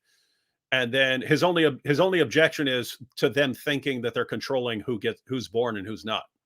There's no, what are you talking about? You're not allowed to have sex with women. You're not allowed to have sex with, these are pagan women. And 14 centuries from now, Farid and this other dude are going to say this isn't allowed in Islam. And you know that they define Islam, not Allah and me. And This is like insane. These passages, I just pulled up a handful of them. We went through them. These passages are all over the hadiths. What are these guys reading that they think Islam doesn't allow any of this? well, Farid and his friend know best. So there's that. They certainly do. It said a Muslim can have sex with his female slave. Some moderate Muslims take a hadith and try to explain that it's actually not allowed.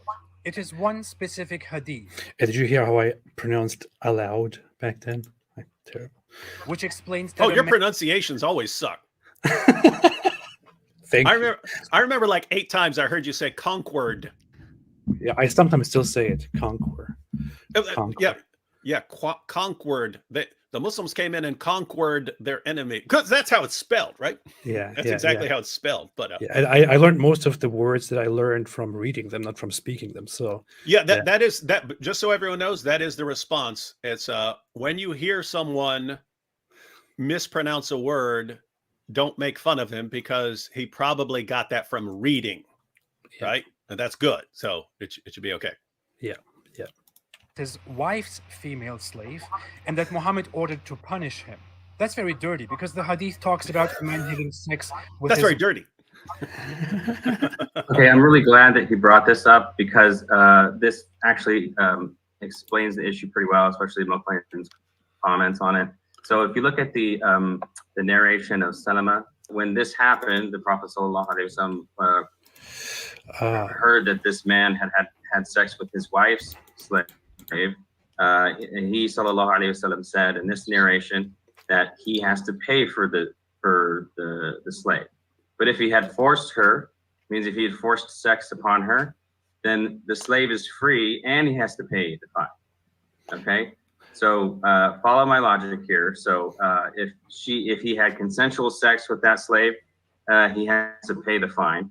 If he had forced sex with that slave, she goes free to pay the fine. Okay, so that shows you that the forcing of sex onto the slave is something that's wrong in itself. If X is bad and X plus Y is worse, then Y is bad. no, it does not at all. I don't know if people could follow what he actually said, but what he says, let me pull up the narration actually. This is about, I think I had it open here before. But so the source that I mentioned is that a man has sex with his wife's slave, and it is then said that if he forced her, he's supposed to wait. Let me pull this up here. David, is there anything you want to say quickly before I? While No, pull I this up? just that we apologize to everyone for this being complete amateur hour yet again. Yeah, While yeah, AP is looking up random sources. yeah, terrible stuff. And Terrible. just keep in mind, everyone, we are totally willing to be proven wrong in all of this.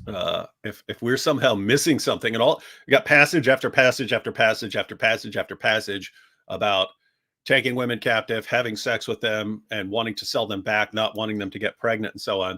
You got passages in the Quran about having sex with those whom your right hands possess. In a bunch of these battles, these were pagan women. Suddenly, we get down to these guys. Nope, can't have sex with a slave girl who's a pagan, and that's why ISIS is wrong. So here is the narration that we are talking about. It says, it was narrated from this and this guy that the Prophet said concerning a man who had intercourse with his wife's slave woman. Wife's slave woman. Yeah. If she let him do that, I will flog him with 100 stripes, and if she did not let him, I will stone him. But this is just one version. According to the others, it says, for example, here, with his wife's slave woman, if he forced her, then she is free, and he has to give her mistress a similar slave as a replacement. If she obeyed him in that, then she belongs to him, and he has to give her mistress a similar slave as a replacement. So what is happening here is that this guy is having sex with a slave that he himself does not own, but that his wife actually owns. So that is her slave and does whatever the wife wants, and he goes and has sex with her. And then the question is, did he force her to have sex, or did the slave go along with it and allow it and just consensually had sex with him? Depending on what is the case, he will receive a punishment, or he will keep or give the slave. Now, this very smart, very intelligent guy here, who is a convert to Islam by the name of Abu Amin al something. He said, I don't know, whatever. He says, from this here, we can understand that rape alone is already wrong, because in the case of rape, he would be punished. And that just shows us that rape is always bad and it's not allowed. But that's not what is being what you can logically take from here. What you can take from here is that it is wrong for a man to have sex with his wife's slave. And then in that case, was she actually complicit? Was the slave complicit in doing that? Or did he force himself upon that slave girl? The one that he is not allowed to have sex with. This is not about whether rape is bad or not. It is about whether they both collaborated in doing something bad, or whether he forced himself upon her and raped her. That is the case. That is the issue here. This does not in any way say anything about whether rape is good or bad. So his conclusion here, which he tries to obtain through logic, is not a logical conclusion. It has nothing to do with rape at all. And this is just about having sex with a slave that you yourself do not own. Yeah, I think this dude, I don't know. I don't know. I can't even tell if he's being serious at this point or not. What's funny? You know what's funny? What? I bring this up in the original video specifically because people like this guy use this hadith to argue that rape is wrong. And what does he do? He does exactly that. I listen to this. Mhm. This man had custodianship, Listen. and that was which is the his female slave. Some moderate Muslims take a hadith and try to explain that it's actually not allowed. It is one specific hadith which explains that a man had sex with his wife's female slave and that Muhammad ordered to punish him. That's very dirty, because the hadith talks about a man having sex with his wife. Look, I specifically mentioned this to point out that people use this specific hadith to make a point which is not the point of the hadith, to argue that it is wrong to have sex with your slave. This guy then makes a modification of that same defense and says this hadith actually shows that rape is bad, but he's basically doing the same thing. Okay, I'm really glad that he brought this up because this actually explains the issue pretty well, especially Muqayyim's comments on it. So if you look at the narration of Salama, when this happened, the Prophet ﷺ heard that this man had sex with his wife's slave. And he ﷺ said in this narration that he has to pay for the slave. But if he had forced her, means if he had forced sex upon her, then the slave is free and he has to pay the fine. Okay, so follow my logic here. So if he had consensual sex with that slave, he has to pay the fine. If he had forced sex with that slave, she goes free to pay the fine. Okay, so that shows you that the forcing of sex onto the slave is something that's wrong in itself. Yeah, Not at all. Not at all. He's missing the entire point. That is not a woman your right hand possesses. That's a woman that your wife as her property. She has property. She bought that slave. She has, and they do draw distinctions between the property of a wife or the property, a slave girl of a wife and the slave girl of a husband. So that was not a woman that his right hands possess. If it had been his slave girl, there would have been no dispute. The entire dispute arises because it's not his slave girl; it's his wife's slave girl. That's the whole point here. That is the whole point. And then is it that he himself forced himself on his wife's slave, or did she actually participate in that specific illegal act? It is the act that is illegal, and what needs to be established is, did he himself only do that by force, or did they do that together? So has nothing to do with whether rape is allowed or not. I don't understand how he can bring logic into this and then completely miss a very simple point of this whole narration here. Very funny. X is bad and X plus Y is worse, then Y is bad.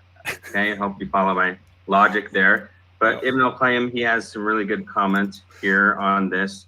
And he mentions, and he says, وَأَمَا إِذَا اسْتَكْرَهَهَا فَإِنَّ هَذَا مِنْ بَابِ الْمُثْلَى. He says, see, you got that? Yeah, now it all makes sense. Yeah, now everybody, yeah, fair point. if he had forced her, meaning into this intercourse, then this is a type of muthla, this is a type of mutilation, right?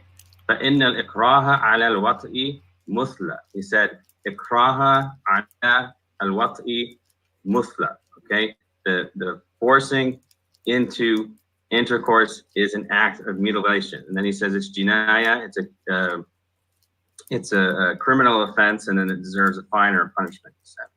Okay, so that's very explicit there, that you're just not allowed to go and just rape your slaves just like that.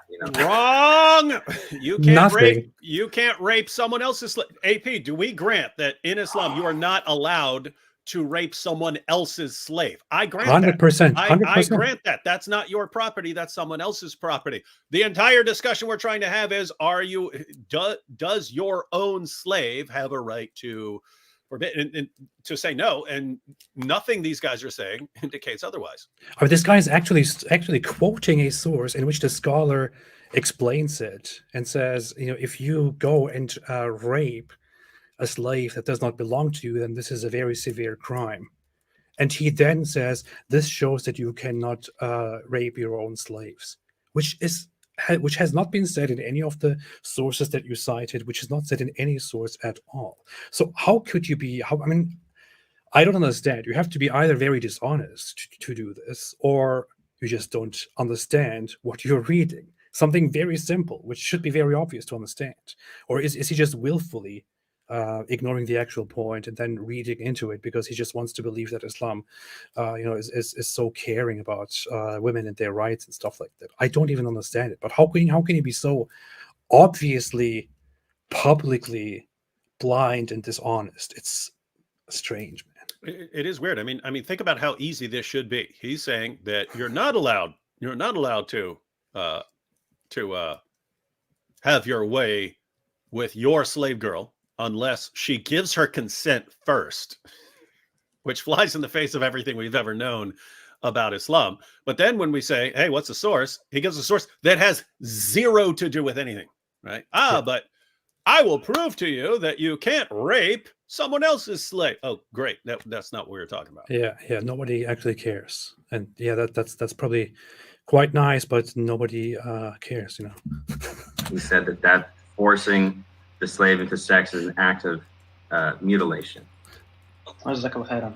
There's many ways that slaves could be set free, and then the only way that slaves could be acquired was as prisoners of war.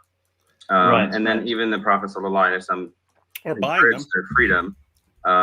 So what is happening here is he's restricting the source of slavery, and he's expanding the ways of emancipation. And so if you, I don't even understand what this whole argument is about. They say Islam actually restricts, the ways of enslaving people. It restricts them to only taking prisoners of war, and turning them into slaves, or by the way, buying and selling slaves. Here you can see how else would you get slave? Either by conquering or by buying. I don't know how else you even get slaves. What is the point of this argument? How did non-Muslims ever get slaves? If you think there are all these additional methods, I don't know. They will say, well, look, Islam is so merciful that it doesn't even allow you to turn a random person in the street into a slave. See, Islam is very, very, very merciful, and it really limits the channels of slavery. What are you talking about? And there was a third way to get slaves. If your slave had children, then those are your slaves as well. So yeah. You have all the normal ways of getting slaves are all completely halal in Islam. This is just a completely intellectually dishonest way of arguing for how Islam is good by saying, oh, Islam limits the channels of slavery. And then you describe how every civilization that had slavery in history actually acquired slavery. That's it's idiotic. Think about that over time, that's going to lead to abolition, and that's what happened. What is also quite so his argument is that what's going to lead to abolition? That the fact that Muhammad encouraged the freeing of slaves for several things. By his logic, if freeing slaves in exchange for certain things leads to the abolition eventually of slaves, by that logic, giving up goods also eventually leads to the abolition of possessions, of money, for example, altogether. That's stupid. It's nonsense. That's idiotic. That's one of the most idiotic things I've ever heard in my life. Yeah, I can make a rule and say, hey, if we fight people, we will take their people as slaves. But if you do certain things, if you commit a crime, like, I don't know, kill somebody, then you can pay for that by freeing so many of your slaves, letting go of them, or by giving your slaves to somebody else. That does not mean I am ending slavery. That means I am simply using slaves as a currency to free yourself from certain guilds.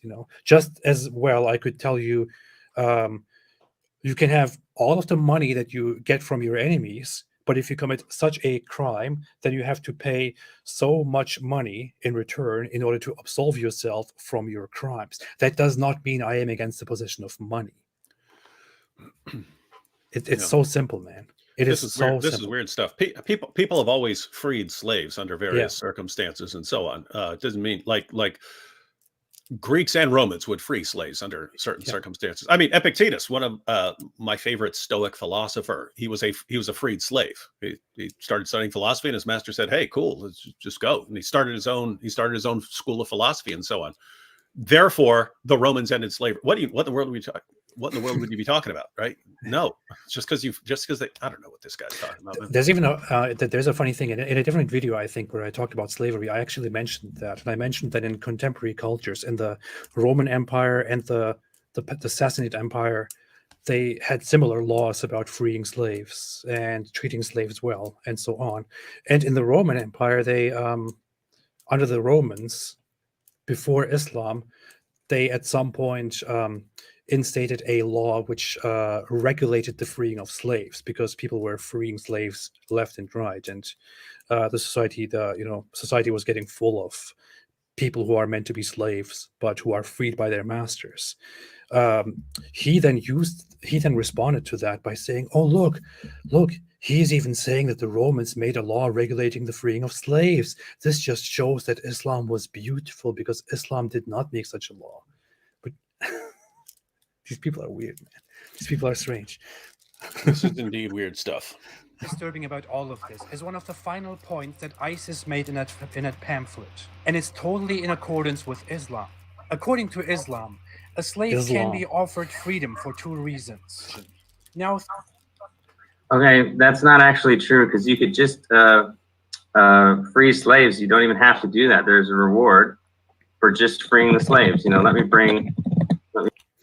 The pamphlet said that slaves can be freed through marriage and conversion. Not sure what exactly I said in the fullest because they chop and crop it all. But I'm pretty sure that the implication here is not that slaves can only be freed under these circumstances. Not sure if I ever said that, but yeah, that's not the point. Bring the hadith right here. I'll just give me a second. So Abu Musa al-Ash'ari, may Allah be pleased with him, the Prophet sallallahu alaihi wasallam said, "Wafakku al-ani," set the captives free. Set the captives free. So the Prophet sallallahu alaihi wasallam is making this general statement about freeing the captives, right? And there's a reward for that. There's also another hadith that the man who has a slave girl and he educates her and he treats her in the best way, then he sets her free, and then he marries her and he has a double reward. The reward for raising her and the reward for freeing her and marrying her, right? And what exactly does it mean? Okay, that's very nice, very cute. But okay, does that mean Islam is somehow, totally for a society where slavery doesn't exist anymore? No. Even if this is the case, that just means that in Islam, doing something good with those captives that you take from your enemies and then turn into possessions is considered nice. All right, okay. Does this mean that you still cannot declare war and take captives as slaves? No. Does this mean that you are supposed to eventually get rid of all slaves? You're supposed to free them all? No. Does this mean you cannot have non-consensual sex with your slaves? No. It doesn't mean any of these things. This is a fallacy, and it is idiotic. This is saying, "Oh yeah, we know all of these things, but hey, let me tell you something nice." It doesn't matter. Yeah, and I mean, my confusion is like, when is he saying this actually happened? That that Islam, like Muslims globally, just woke up one day and said, "Oh, slavery's wrong." It's like, again, 1962, under pressure from the United Nations and the United States of America, Saudi Arabia abolished slavery. I mean, up until then, they were still showing up to places with their African slaves. So it's like, when is he concluding that, Muslims decided, oh, slavery's wrong because of these awesome teachings? It's like he's living in a world where slavery has officially been abolished and thinking that Islam just decided that along the way instead of Islam being compelled to do. In fact, isn't that one of the objections of people like Daniel, that these rules are being imposed from Westerners are imposing their rules on Islam? This would be an example of that. Yeah.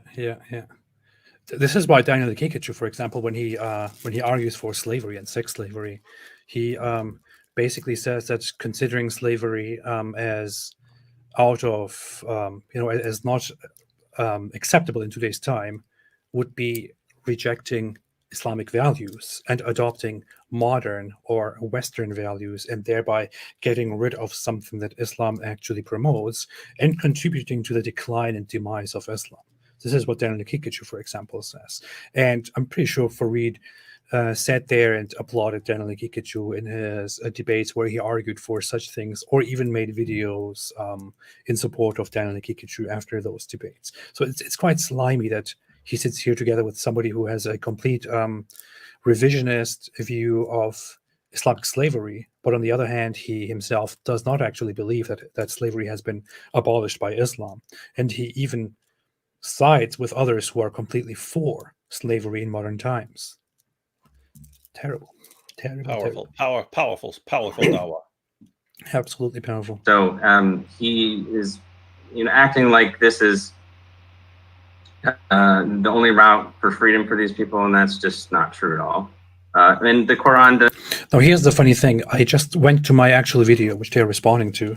What I said there is, ISIS says at the end of the pamphlet that slaves can be freed for two reasons: for marrying them, or if they convert to Islam. He then responds to me and says this is actually false because the freeing of slaves includes many reasons, and slaves. You're saying what ISIS said.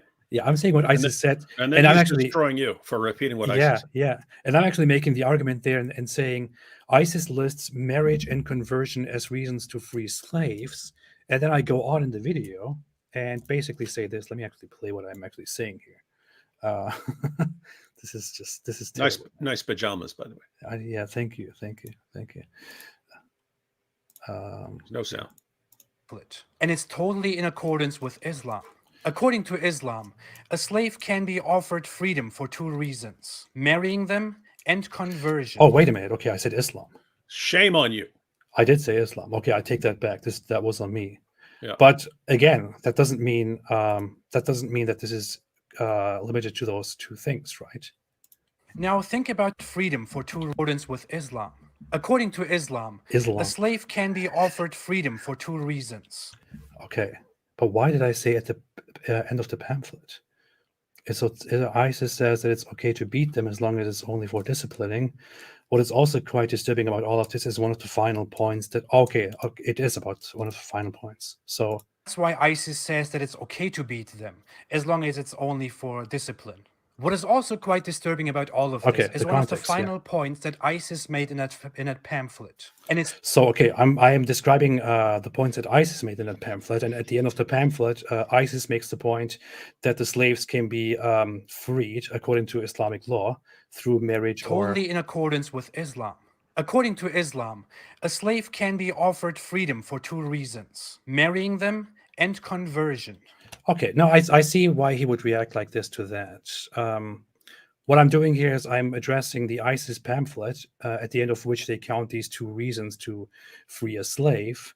But I also say, according to Islam, slaves can be freed for two reasons.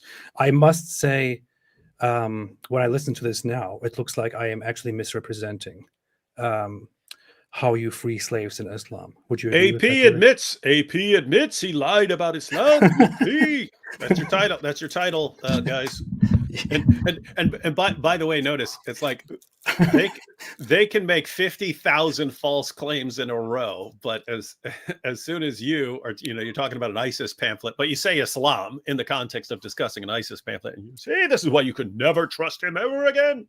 Yeah, no, but I agree with that. Actually, if you listen to this just like this, when I listen to it now, it does sound a bit problematic, and you could argue that what I'm saying is that this is according to Islam.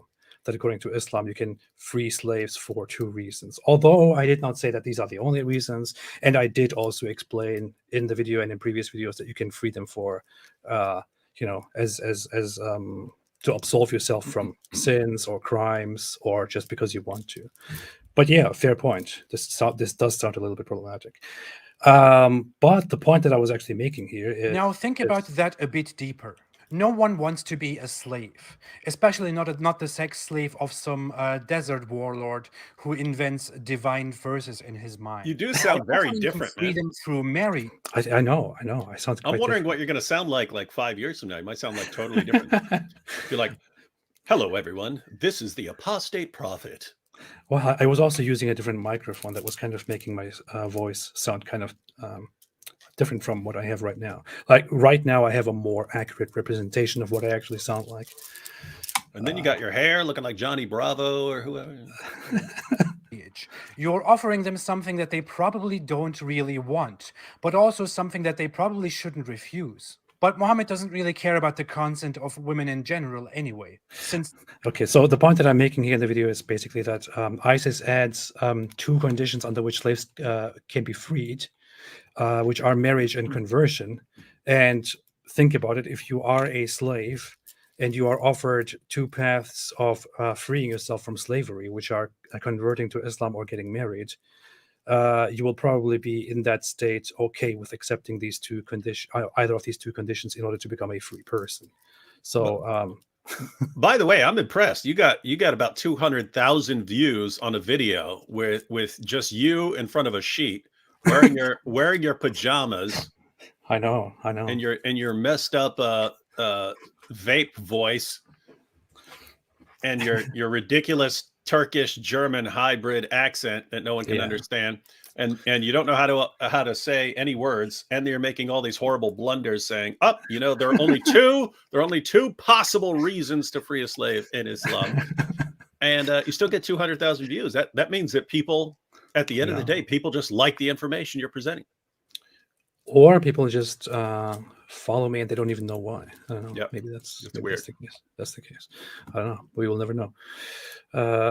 Encourage the slaves to get married and to convert to Islam, and that's all good for them, because again, they were living in an idolatrous culture that was misogynistic, that buried their baby girls alive, and they treated women as property, and they inherited women. I really wonder how all those women came into existence when they were constantly being buried as children, in that terribly misogynistic society. By the way, I have read historical accounts of quite a few people, I think, who argued that the whole burying your children is hugely blown out of proportion by Muslims. That it is most likely an exaggeration.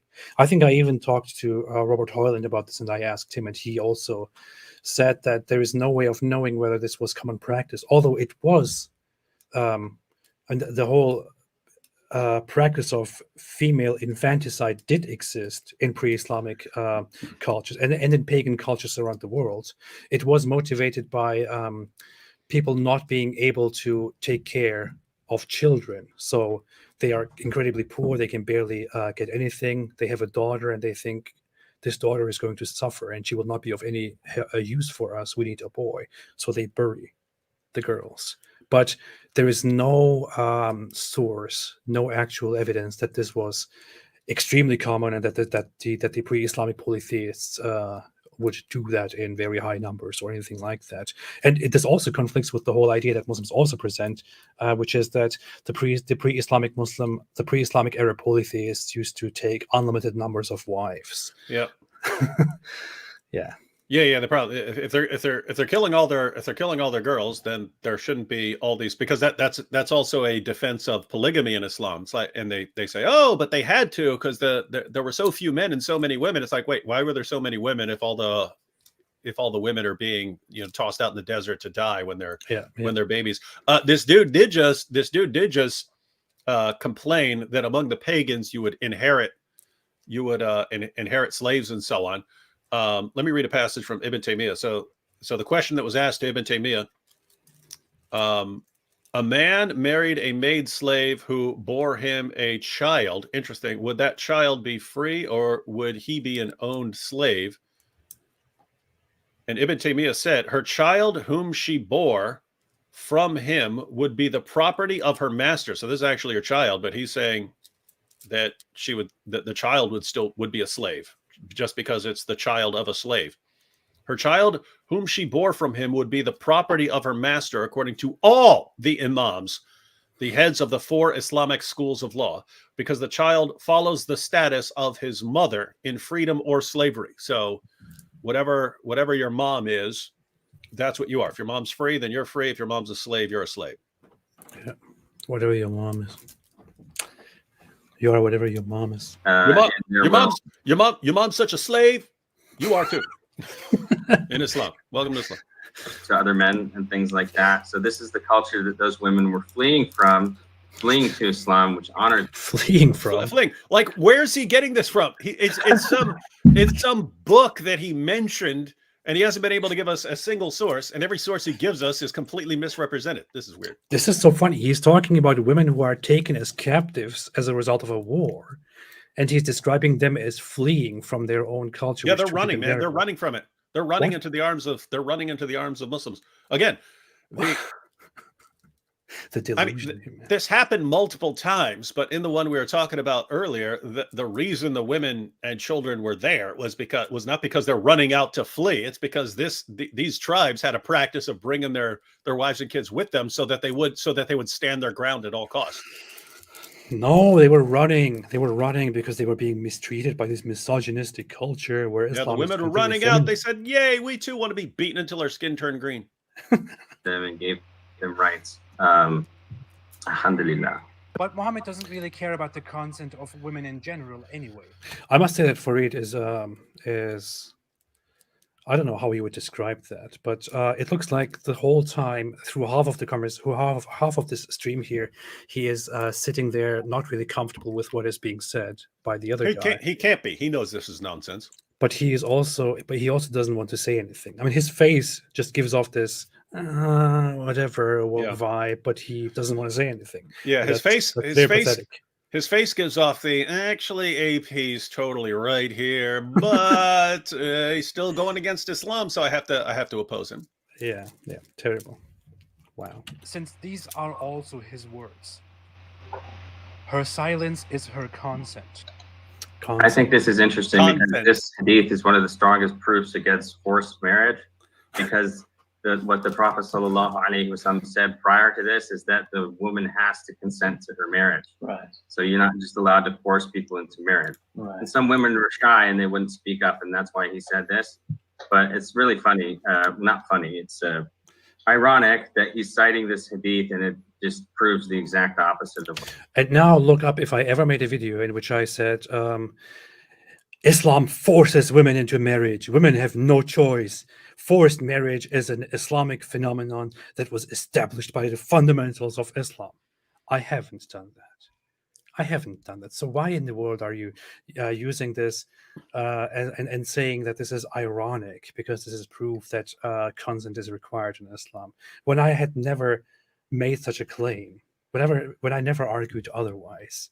Why are you just thinking some people say this, so I guess he must be saying this too, and this hadith actually disproves him? Why would you do this? This is so dumb. Yeah, and it's ridiculous. These are, I mean, how does silence mean? Notice, I mean, try to use this in a court of law. Your Honor, this woman was totally unconscious when I boned her, and she didn't say no. Look at this. She didn't say no.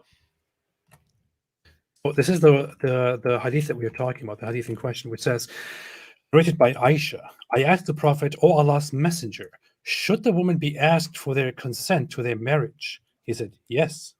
I said, a virgin, if asked, feels shy and keeps quiet. Maybe she was talking about herself. And he said, her silence means her consent. So you want to marry? Yeah. Let's say one of these Dawa guys wants to marry the 6-year-old daughter of another Dawa guy. And so he goes up and says, hey, I want to marry your daughter. According to them, if you go up and say, hey, little girl, little 6-year-old, this guy is going to be your husband, and she just sits there stunned, that means she has consented and he can then bone her. Yeah. Or in the case of Daniel Hakikachu, where if a girl reaches precocious puberty as an 11-month-old, if she happens to get parental consent, because that was his only obstacle there, was whether her parents are going to agree, then you could ask this 11-month-old baby, hey, baby, do you consent? Your parents say it's okay. And then the baby will only say goo goo gaga, which can't be interpreted as anything denying it. And therefore, the baby would be consenting. Like, isn't this weird stuff? If a girl is just stunned and has no clue what you're talking about, because I mean, a little 6-year-old girl doesn't know anything about sex or what's coming and stuff like that, and she just hears, "Oh, your prophet says he wants you as a wife." I don't know what in the world you're talking about, but you see, you've consented. Yeah. Notice it's in Islam. It's understood, one, that even little girls, a 6-year-old, is capable of consent to sex and marriage and all this stuff. And two, that if she doesn't even say, yes, I agree, if she just keeps her mouth shut because her dad said, hey, keep your mouth shut, that's consent. Yeah. So you are proposing to a 3-year-old girl or a 2-year-old girl, And the dad said, you don't quiet, you don't say anything, you're quiet. So the guy comes and says, hey, do you want to marry me? And the girl is just like, then that means, yes, you see, she consented. Congratulations. You will get married as soon as possible. And with that in mind, I want to bring up this wonderful person here who sheds light on the issue of consent and also on sex slavery, by the way. Oh, I don't have that part actually, but there is another part where he describes sex slavery. Let me inspiring philosophy. Let us see what inspiring philosophy posted about this. Pretty sure he made some clips of specifically that part. Man, he makes a lot of shocking admission from Muslim on sex with minors. It looks like he made a ton of shorts. Could a man have a marriage to a 5-year-old consummated if she started precocious puberty? If she starts showing signs of physical maturity, then yes, that's permissible, as I stated. That's What about the age principle. 4? If there are signs 3. of...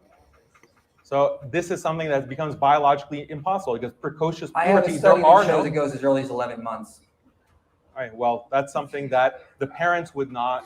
the marriage is that parents are involved at these ages. And then you look at the marriage of the Prophet, peace be upon him, to Aisha. The overlay. Her parents were involved. And so she was not living with the Prophet, peace be upon him, even though she was married to him. So the parents have oversight. And sometimes a qadi or a judge can have oversight if the guardians are not capable to make sure that the rights and the physical well-being of a child are not, or a minor, are not harmed by that marriage. What?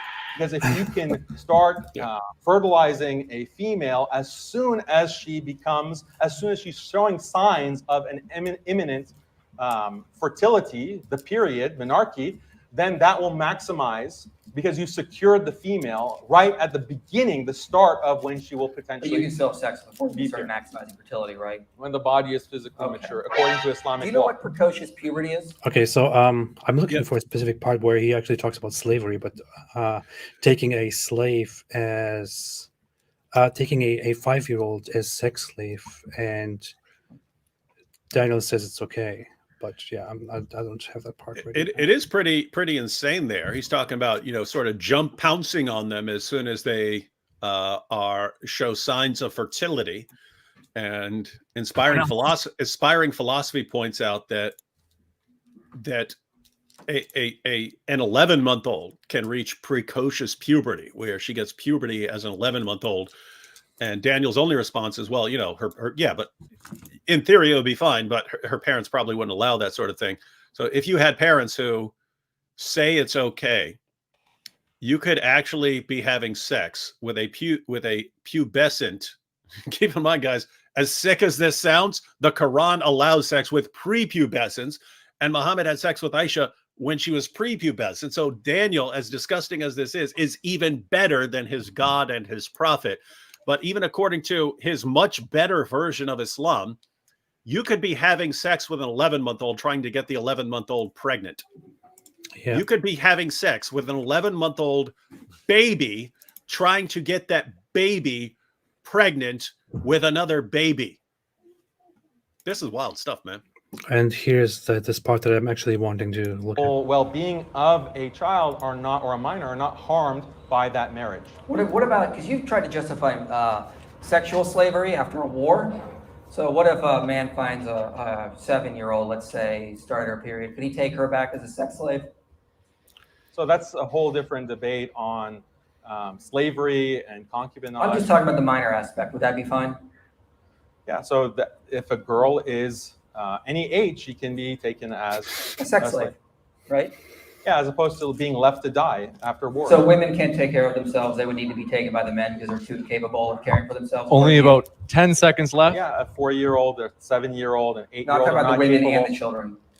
Yeah, this is the topic of sex slavery, which is also endorsed in the Old Testament and practiced by Moses and other prophets like Joshua. So that is a practice found within the Bible. It's found within Islam, within the Quran, and it's practiced, again, universally.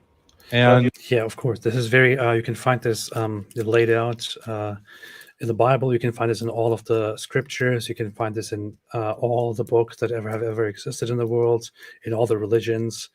You just have to kind of, read and tweak and twist and read something into it, and you will quickly get the very same thing which Islam allows you, which is explicitly you can take the women as sex slaves no matter how old they are. Of course, yeah.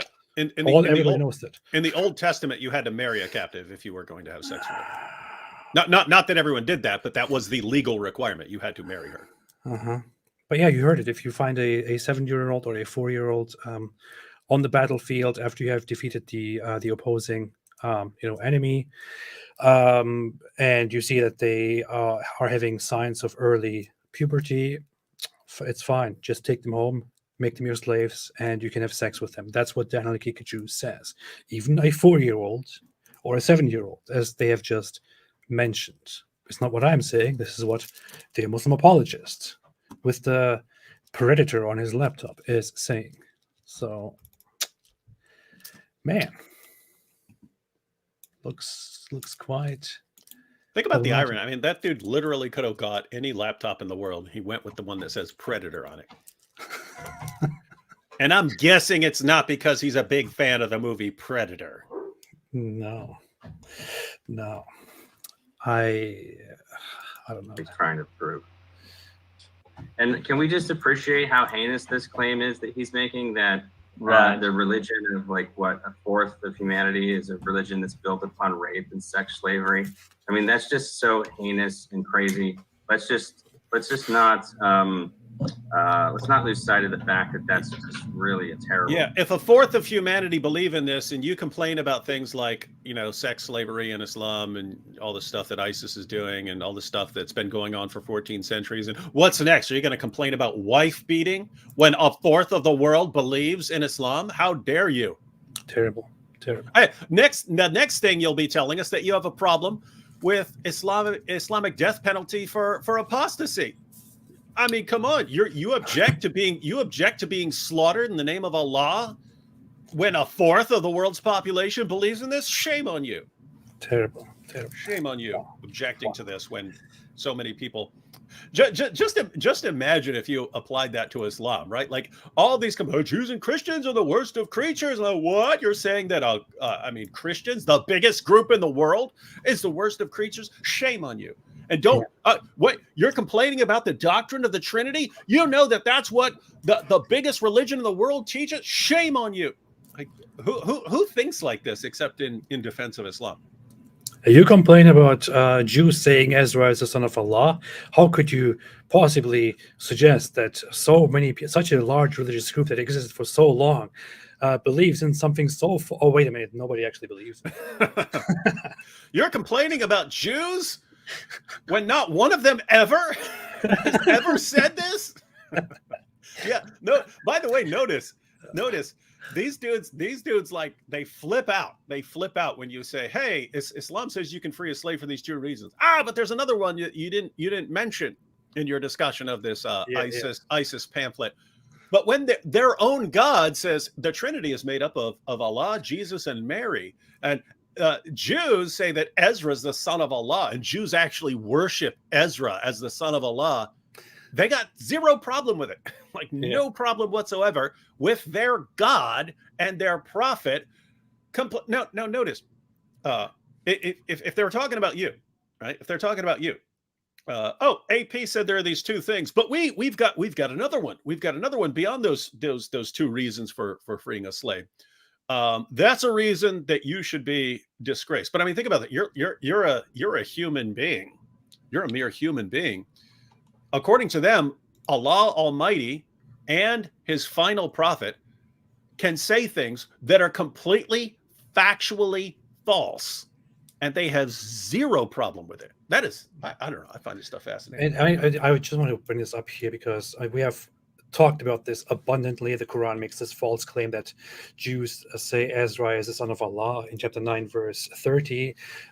Muslims then go around in response to that and say, that is only in reference to certain Jews. And this is just, something that was applied to Jews in the environment and all of that. which is very strange because the Quran just talks plainly about Christians who, yes, do believe that Jesus is the Son of God, and then talks about Jews and says they believe Ezra is the Son of God, which is obviously wrong. But then you have a hadith here in which this is a very long hadith. I also made a video on this before, but Muhammad actually describes what will happen on the day of resurrection when Allah raises all the people and judges them. It talks about Christians at some point and says the Christians will be called upon and it will be said to them, who do you used to worship? And they will say, we used to worship Jesus, the Son of Allah. It will be said to them, you are liars, for Allah has never taken a wife or a son. So they will be punished for this. And notice what it then does here. It talks about the Jews. It says, the Jews will be called upon, and it will be said to them, who did you use to worship? They will say, we used to worship Ezra, the son of Allah. It will be said to them, you are liars, for Allah has never taken anyone as a wife or a son. What do you want now? So they will be eventually punished for this. So in this hadith, it is quite clear that Muhammad is talking about these two groups, Christians and Jews, and the Christians will obviously be judged and punished for their belief that Jesus is God and Jesus is the Son of Allah, whereas the Jews will be punished for believing that Ezra is the Son of Allah and he is God. And no Jew has ever held such a belief in the world. Muhammad got this completely wrong. Yeah, this is, I mean, the reason this is interesting and such a massive problem is when you read in the Quran that the Jews say Ezra is the son of Allah and the Christians say the Messiah is the son of Allah, it's acting like these are standard positions for Jews and Christians. Mm-hmm. And when you bring this up to Muslims, their response is, because you point out, hey, wait a minute, we have no record anywhere of any Jews ever saying this. Their response is maybe there was some long lost Jew, even an individual. I think Shabir Ali, Shabir Ali, who was he quoting? Maybe Tabari or something like that. But he said this could have even referred to one guy, right?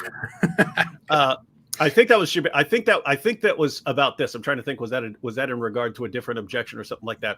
But anyway, it's okay. Maybe there's some long lost group and so on. But wait a minute, Muhammad clarifies it. It's at the judgment. The main thing that's going to be pointed out against the Jews is, hey, what were you guys, you Jews, worshiping? And the Jews, are going to say, Ezra. Yeah. Now, how is this possible that you've never met a Jew in your life and never heard about one in all of history who worships Ezra? Somehow Muhammad says that at the judgment, this is going to, one, Allah raises this as the main accusation against them. And two, the Jews acknowledge, yeah, that's who we worship. We worship Ezra. Notice, how is this not a problem for Muslims? So if anyone were to misrepresent their beliefs or their religion in any way, it would be a reason never to trust the person ever again. And yet this is a massive misrepresentation of Jewish belief, and zero problem with it. Not only is there zero problem with it, but shame on you if you have a problem with Allah and Muhammad, either completely misrepresenting them out of ignorance or doing so deliberately. Because those are the two options, ladies and gentlemen. If Allah and Muhammad are saying Jews worship Ezra as the divine son of God, and Jews don't do that, then there are two possibilities. Either Allah and Muhammad are completely ignorant, they don't know anything, in which case, why are you taking them as the foundations of your beliefs? Or two, they do know and they're deliberately lying. So ignorant or deceptive. Those are the possibilities, ladies and gentlemen. Yep. Take your pick. And Muslims, if I were you, I'd go with deception, because Allah is the best of deceivers after all. I mean, this is very clear. The Jews will be called. So there are two groups after all the others have been punished that will be called. Those are the Jews and the Christians. And when the Jews are called, Allah asks them, what did you worship? And they will say, Ezra, the son of Allah. So it is just so completely, undeniably clear that Muhammad, for some reason, used to believe that the Jews had this common belief that Ezra is the son of God and that Ezra is also God. So they used to worship him. This is something that cannot be verified by anybody. I mean, ask any source out there, ask any historian, ask scholars who have studied Judaism with its different understandings and branches and influences and all of that. Nobody can attest to a single group in the world in history that believed Ezra was the son of God and that he was also God. This is entirely ridiculous, completely made up. And part of me thinks, I wonder if some Jews, just to mess with him, came to him and said, "Hey, you know what we believe? We believe Ezra is God and he is the son of God, and we actually worship him," just to test if he would actually adopt this as as a reality. And then he did, and then they kept making fun of him for that. Part of me thinks maybe that's what happened. I don't know, but it's very clear. And if Muslims are seeing this, if Muslims are watching this, if anybody wants to react to this, Farid, if you are going to pick this stream up and react to it, be honest to yourself, be honest to your audience, play this part and respond to it. This is a challenge to any Muslim out there. Play this part and respond to it. Why does the Quran claim that Jews worship Ezra as the son of God? And why does Muhammad in the Hadith explicitly confirm this and apply this to Jews as a group, together with applying something to Christianity and saying they worshipped Jesus as the son of God? Answer this question. It is very obvious here that Muhammad was clueless. Muhammad had no clue what the hell he was talking about. So that's what's up. Yeah, Muhammad was an ignorant dummy. With that, David is probably checking on his kids, checking on something. I don't know if I should go on here without him. He's not adding anything interesting to the conversation anyway. I'm doing all of the work here. He's not adding anything. He's just talking irrelevant stuff. So yeah, I'll just continue with this a little bit. As you can see, ISIS, with its declaration, is not very far from Islamic teachings in this, if at all. If you look at such publications from ISIS and you feel totally disgusted because they are so twisted, then you should probably ask yourself why you are so tolerant of Islam. Because most Muslims don't agree with ISIS, and they understand that ISIS is a criminal terrorist organization, and they twist religious texts, and they have this criminal agenda that they are cynical in ascribing it to Islam. So Muslims, vast majority of Muslims reject this. The scholars reject this. The universities reject this. Do you see the? Do you see how dumb this is? Oh, David, you're back. Let me play this part again. Not fun. This claim is that he's. Let's just not lose sight of the fact that that's just really a terrible thing to say. Yeah, terrible. As you can see, Shame on you. ISIS, with its declaration, is not very far from Islamic teachings in this, if at all. If you look at such publications from ISIS and you feel totally disgusted because they are so twisted, then you should probably ask yourself why you are so tolerant of Islam. Because most Muslims don't agree with ISIS, and they understand that ISIS is a criminal terrorist organization, and they twist religious texts, and they have this criminal agenda that they are cynical in ascribing it to Islam. So does he not understand the point of the actual question? Does he not understand context? Well, I mean, it's also totally. I mean, it's totally. His entire response here is totally weird. It's you have Islam as taught by Muhammad. Then Muhammad dies. A bunch of people rebel. Against Islam, because for lots of people, the only reason they had submitted to Islam is they were scared of Muhammad. Muhammad dies. They think, we don't have to follow Islam anymore, or we can, do Islam kind of how we want to, and so on. Abu Bakr, the first of the rightly guided caliphs, launches wars, the apostate wars. Either people who were officially renouncing Islam or people who thought that they didn't have to follow Islam in the same way. And there are groups like ISIS look back at that and they think the reason for the early success of Islam was that Abu Bakr purified the Islamic community of apostasy and innovation and things like that. And that's why Allah blessed them to go out and do so much conquering. So they're looking at the world today and saying, wait a minute, according to our Muslim sources, Islam should be dominating the world. Why isn't Islam dominating the world? because we've allowed too much corruption and innovation and apostasy. We haven't enforced Sharia. We've allowed too much influence of Western nations on our community. That's why Allah isn't blessing us. So what do we need to do? We need to crack down and force Sharia to the letter, get back to the original Islam, and then Allah will bless us to go out and conquer the world. That's their entire theory. So their entire theory is, we've gotten away from what real Islam is, and we need to get back to that. That's why the leader of ISIS called himself Abu Bakr al-Baghdadi, the Abu Bakr he's the new Abu Bakr. It's not his actual name. He wanted to be the new Abu Bakr of Islam, doing what the original Abu Bakr did, and that was the idea. And so he's sitting here saying, but so many Muslims today who've been influenced massively by the West and have adopted a ton of non-Islamic values, they don't like real Islam when they see it. To be clear, I'm not putting the Islamic stamp of approval on everything ISIS did. I can point to things that I would say, even if I were a Muslim, I would not be doing that, because I think there are problems with some of what you've done, even according to Islam sources. But on this issue, I mean, I guess you could, even in terms of the sex slavery thing, like they would basically have Yazidi women in like a house, and these guys just come in and have sex with them and so on. There, I'm not sure you get that from the Muslim sources.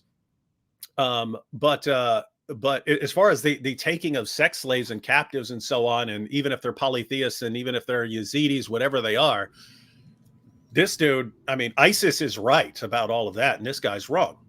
I mean, think about this. If this guy were sitting down in a room with Muslim scholars from ISIS, or even if he was sitting down with like Daniel Hakikachu or anyone, the Taliban, anything, if he were sitting down with an actual Salafi Islamic scholar, which he should, since there's one right there on the other side of the screen with him, he'd get ripped to shreds. This guy would be, but I read in a book. We don't care, dude. We don't care. We don't care what you read in some weird random book that's designed for Western Muslims to feel better about their religion. How dare you? How dare you? No, totally right. And after everything that has been said, the whole point of my question was quite clear here. It was, ISIS wrote a pamphlet. You don't agree with ISIS. You are disgusted by them. In the pamphlet, they have laid out things that are quite close to actual Islamic rulings and Islamic morality and Islamic law. So if you are disgusted by what ISIS has put out here, maybe you should ask yourself why you are not disgusted with Islam, considering that the things that are put in here are quite in alignment with what Islam actually says. So I'm not asking why you are disgusted with ISIS. I'm asking why you are disgusted with the things that ISIS says in this pamphlet, because they are quite Islamic. But this guy doesn't get the point. He doesn't understand it. He thinks I'm still asking why people don't like ISIS. Man. Muslims, vast majority of Muslims reject this. The scholars reject this. The universities reject this. Nobody says this. Nobody says you're allowed to rape slaves. Okay, only ISIS says that, and Ridwan.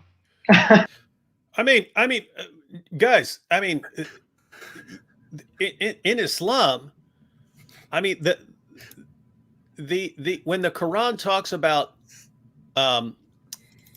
your wives being a tilth, plow them how you want, that was in response to a woman saying she didn't want to have sex in a certain position, and she told her husband, do not come near to me if you want me to do that.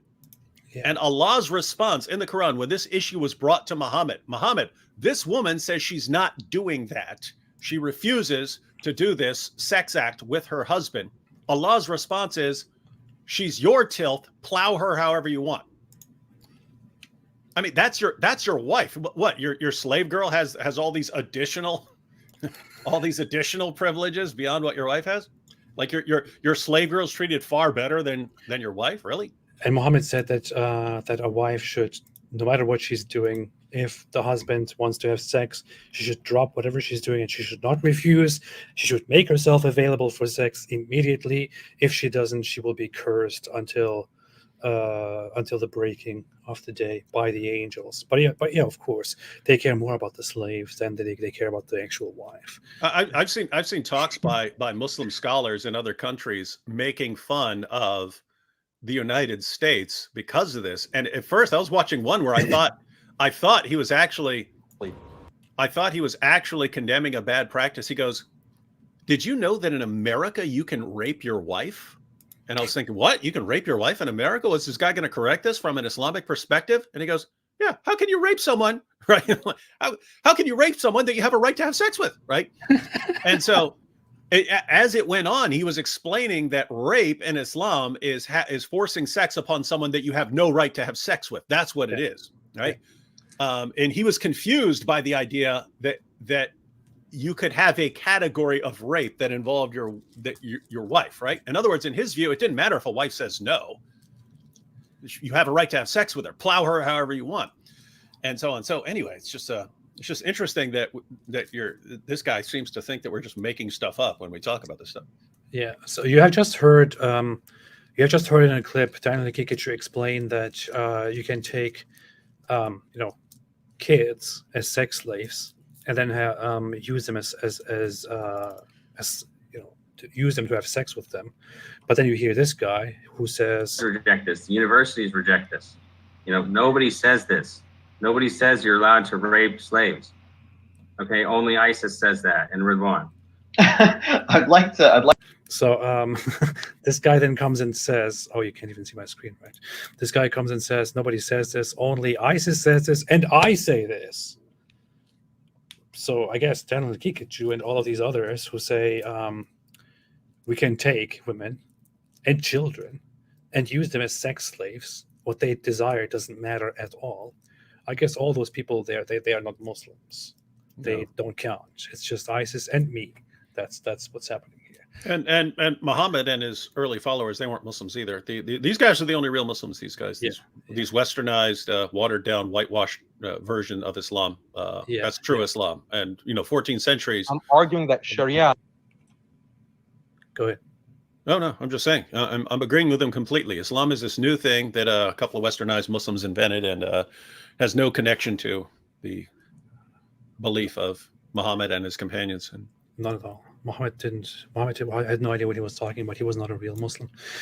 Law is superior to human rights because Sharia rule preserves marriage and family. So Harris, you want to criticize Islam and call Islam barbaric for having slavery, but imagine if I asked you this question.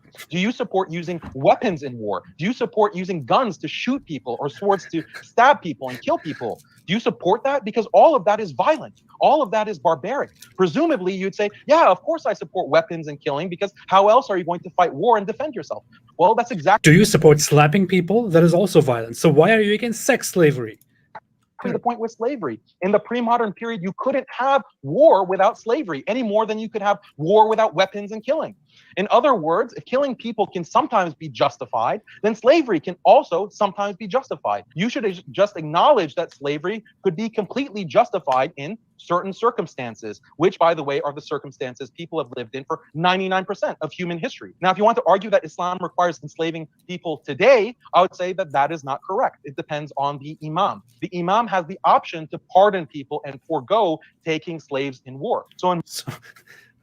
This is a very funny part. Since I'm playing this clip, I want to quickly draw attention to some of the deception that even Daniel Kikuchu does, who is normally very honest about Islam. He is arguing basically that even now, slavery and sex slavery is okay, but he is responding to something that nobody has ever raised, even in this debate, and saying Muslims are not required to take them as slaves because the leader can also choose to just let them go. But he doesn't deny that slavery is totally fine and can be done today as well. In modern times, a hypothetical imam could exercise this option and still be 100%. A hypothetical imam. Yeah, this option. understanding of traditional Islamic law. You could respond to me and say, well, Daniel, fine, slavery could be justified in the past, but now with modern technology, modern weapons, clearly slavery could never be justified. That means Islamic rules regarding slavery are not justifiable in our modern context, which means at least one aspect of Islamic law is obsolete. And if one aspect of Islamic law is obsolete due to modern technology, then why not all of Islamic law? But the response to this is simple. Which is the better world? One with the constant threat of nukes and constant terrorizing of the world's poor people with trillion-dollar weapons programs? In light of these modern technological horrors, the practice of Islamic slavery actually seems a far better alternative in the context of war, even if it were practiced today. Now, let me get to the point about sex slavery. Yes, taking sex slaves was not only morally just. So, Yeah, and I just want everyone should understand what he's saying in his little imaginary back and forth there. So part of his point is, guys, yes, it may make sense to you today to say, hey, you know, if you're fighting a battle and so on, you win, you conquer your enemy and so on, you don't enslave them. And his claim is, well, if you go back earlier in history, okay, you go out and you fight a war. You beat the other guys. What do? You just say, oh, okay, we just defeated you. Now you can all go free. Well, you're gonna be fighting these guys again real quick. Like so, as a means of protecting your community, you actually enslave part of the population of the other group, and so you could use that as an explanation for why, hey, even though you're not a fan of this, let's say. In earlier periods of human history, there weren't a lot of good options after a battle, and so he's saying, but now it's different. If you're fighting a country or something, it's a modern world. You're not exactly in that same situation that you would have been, and so he's saying it would be optional now because you don't have to. You don't need to take everyone as slaves in order to make sure that you don't have to deal with these people over again. Or if you're talking about female slaves. It was a reality of battle that you could fight with people and all the men get killed in battle, and then there's these women left in a desert. What's better? Is it marrying the women, or is it taking the women as captives, or is it leaving these women out there and maybe they die? Don't know. Whereas today, that would not be a situation because it's not like that. You're fighting, and then the male population gets annihilated, and all that's left is women. And what's going to happen to these women? So I think that's where he's going with all this, and that's why he's saying it's optional now. And Imam wouldn't have to say, let's enslave all these people. You could just say, but he's also saying.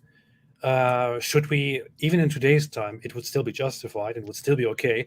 Because do you want to have a threat in the world of mass destruction, or would you just take your opponents as slaves and settle the case? Yeah, so it looks like he's saying, yeah, we don't have to do it today because you don't have the same, but it's still optional, and it's still good. Look at this. Yeah. I mean, technology, then why not all of Islamic law? But the response to this is simple. Which is the better world? One with the constant threat of nukes and constant terrorizing of the world's poor people with trillion-dollar weapons programs? In light of these modern technological horrors, the practice of Islamic slavery actually seems a far better alternative in the context of war, even if it were practiced today. Now, let me get... No, look at what he just said. He's saying the Islamic practice... So notice, guys, you can say, hey, there are situations like war where you end up with a bunch of bad options. And so any option you pick is going to be a bad option. And so which option is best? Which bad option is best considering the available alternatives? It looks like what he's saying is the Islamic way of conquering a people, taking the women as sex slaves, enslaving the males and making them your slaves, that's actually better than having nuclear weapons and having powerful nations able to tell other nations, hey, shut up or we'll nuke you, which it isn't even really much of a thing now. You don't see a lot of, we'll nuke you. Everyone knows people usually aren't going to, unless you get some nut job, no one's going to use nukes anymore. But I think it looks like the point he's making is you still have powerful nations like the United States imposing their will on Muslim nations. And if you don't do what the powerful Western nations say, then they can make you do it. And he's saying the Islamic way is actually better. It's actually better to go back to the old system than the new system. The olden days. to the point about sex Out slaves. with the new, back to the old. The message of Daniel Hakikachu. Taking sex slaves was not only morally justified, it was morally necessary. And really, that's enough for the argument, but it's worth noting that the Sharia's rules He on just said necessary. Yeah, yeah. are the most humane out of any other civilization. Islam explicitly gives slaves many rights. They can't be mutilated, they can't be killed, they can't be prostituted. For women, if she gives birth to her master's baby, the baby is free, and she also is freed automatically when her master dies. And I think the audience sees that. I have a very simple argument. Sharia preserves marriage and family and community and the human race overall. And I'm bringing statistics, objective statistics. So yeah, you've That's seen why it here. That's why things are so wonderful in the Muslim world, and why everyone wants to move to the Muslim world and not leave the Muslim world and come to a Western nation. I mean, I can't wait till we start the whole Islamic wars, the jihad again, and things return to being wonderful, like taking sex slaves and all that, instead of the constant threat of nukes that everyone is so anxious about nowadays.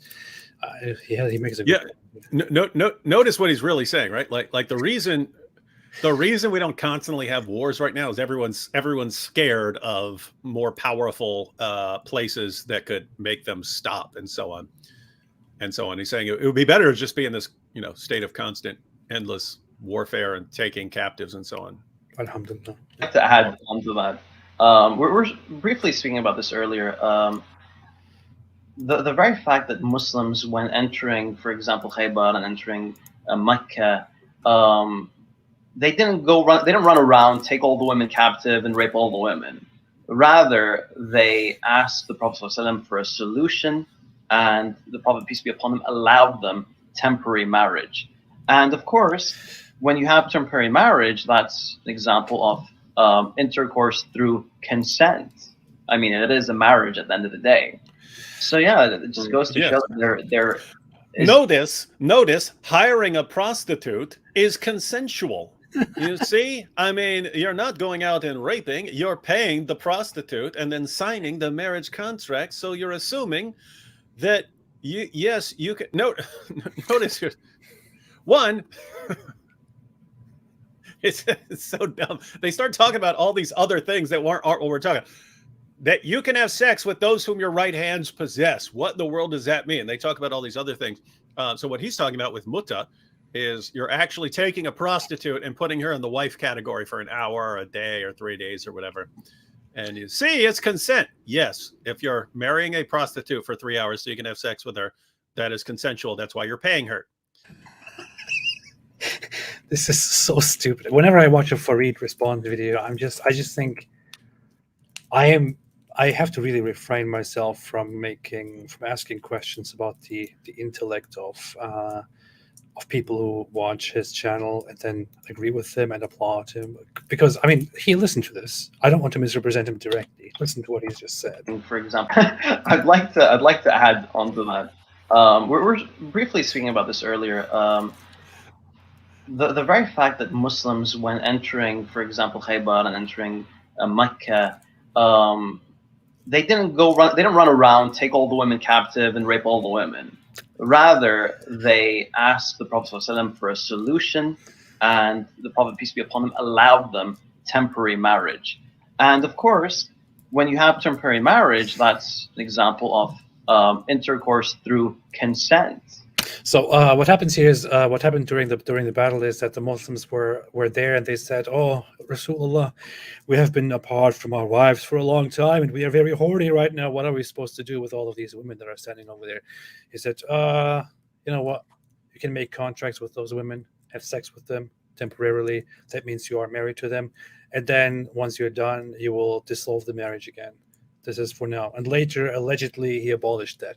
But what is happening here is, I am saying, in Islam, there is sex slavery. Islam permits Muslims to take the families, the women of their opponents, as slaves, to then turn them into sex slaves and to have sex with them.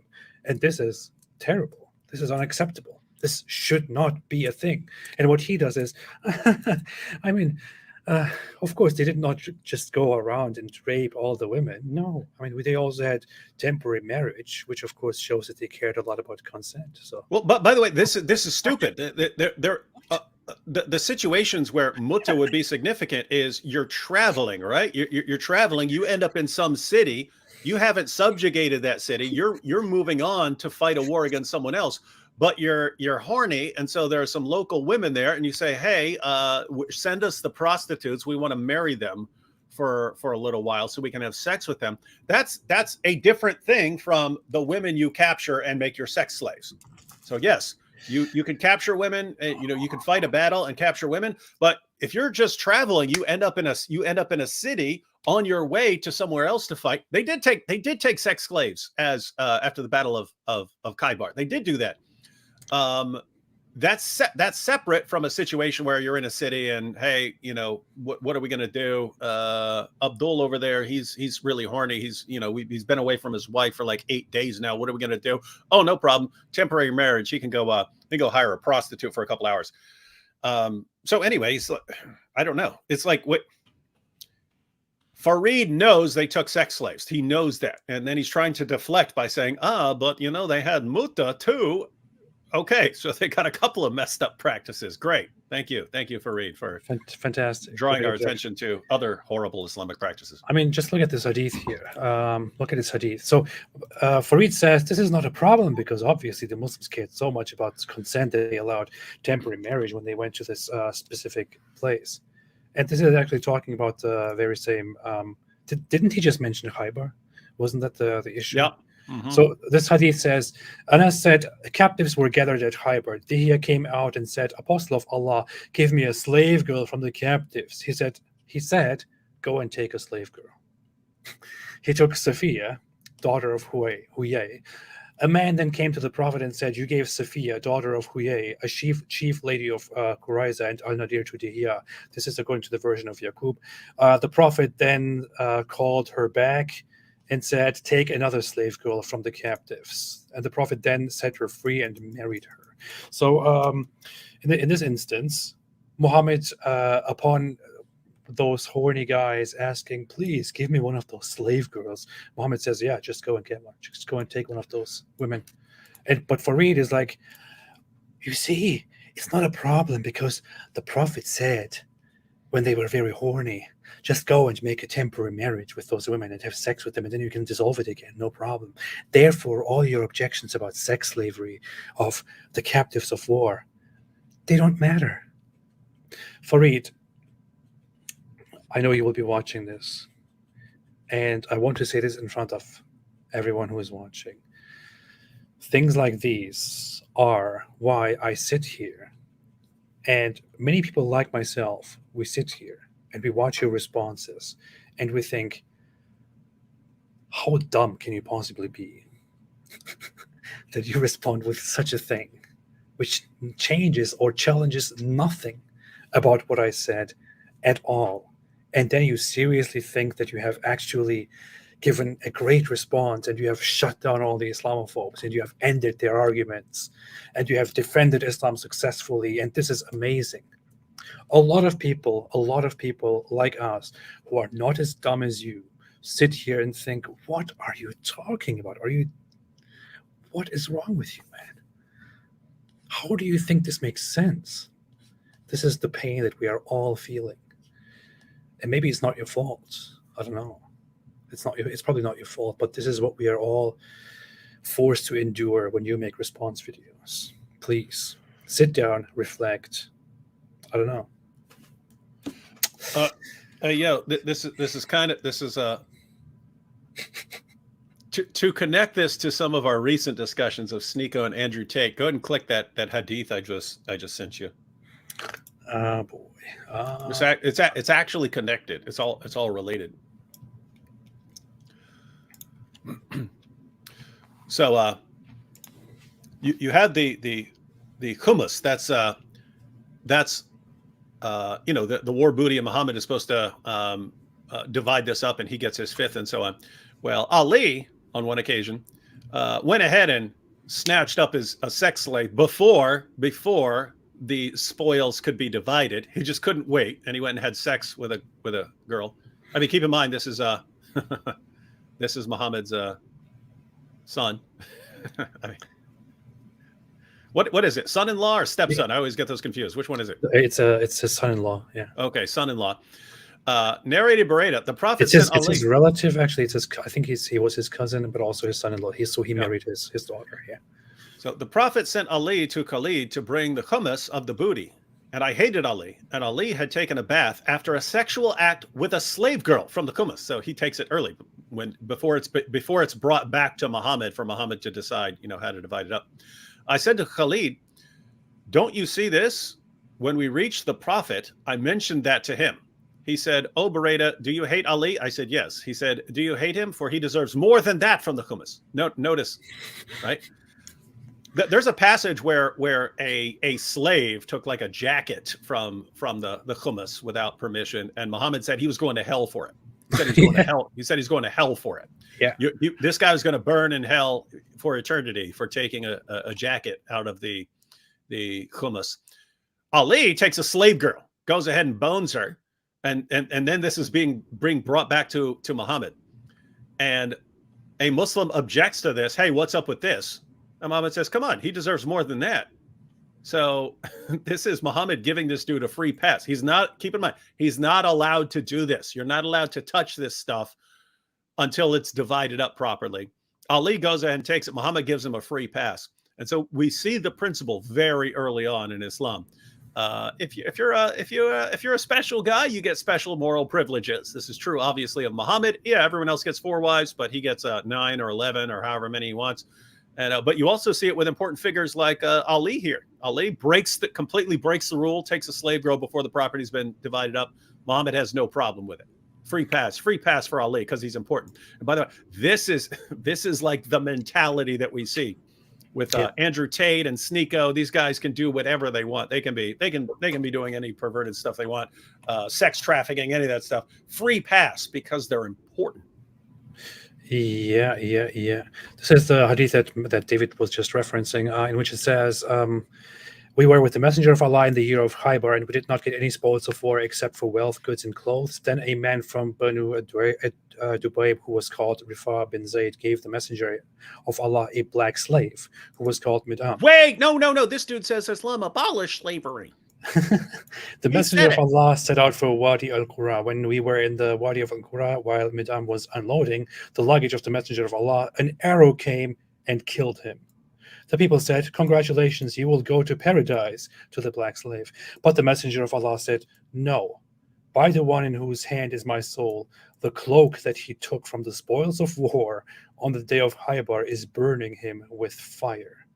When the people heard that, a man brought 1 or 2 shoelaces to the messenger of Allah, and the messenger of Allah said 1 or 2 shoelaces of fire.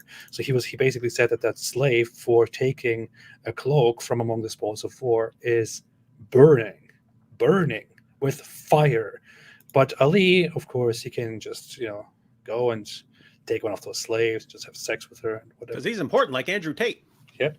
That's it. That's how Islam works, man. I mean, it is a marriage at the end of the day. So yeah, it just goes to show that there is a lot more to the topic. And this is such a funny objection. Oh, look at how this guy is talking about sex slavery when he doesn't even know that we had prostitution when there was a war going on.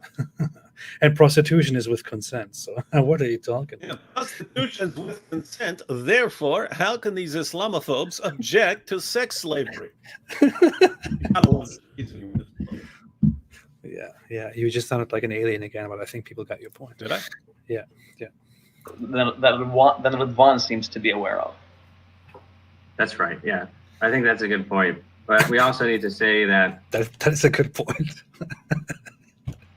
There's hadith that the Prophet sallallahu alaihi wasallam eventually forbade temporary marriage. Oh, no doubt. No doubt. Did he though? He had to jump in and quickly fix that problem that door that Farid just opened. It's funny. Hey, I just sent you a hadith. Check it out real quick. Okay. Oh boy. We used to participate in the holy battles. Can you read this with Farid's? narrated Abdullah, we used to participate in the holy battles led by Allah's messenger, and we had nothing, no wives with us. So we said, shall we get ourselves castrated? Then Muhammad said, guys, have some self-control for once in your life. Oh, sorry, that's not what he said at all. He forbade us that, castration, and then allowed us to marry women with a temporary contract and recited to us, O you who believe, make not unlawful the good things which Allah has made lawful for you, but commit no transgression. That's a quotation from the Quran. Surah 5, verse 87. Muhammad quoted the Quran to justify muta marriage. And then Prostitution. And then let me go ahead and read let me read two passages from Sahih Muslim here. So Sahih Muslim 32:48.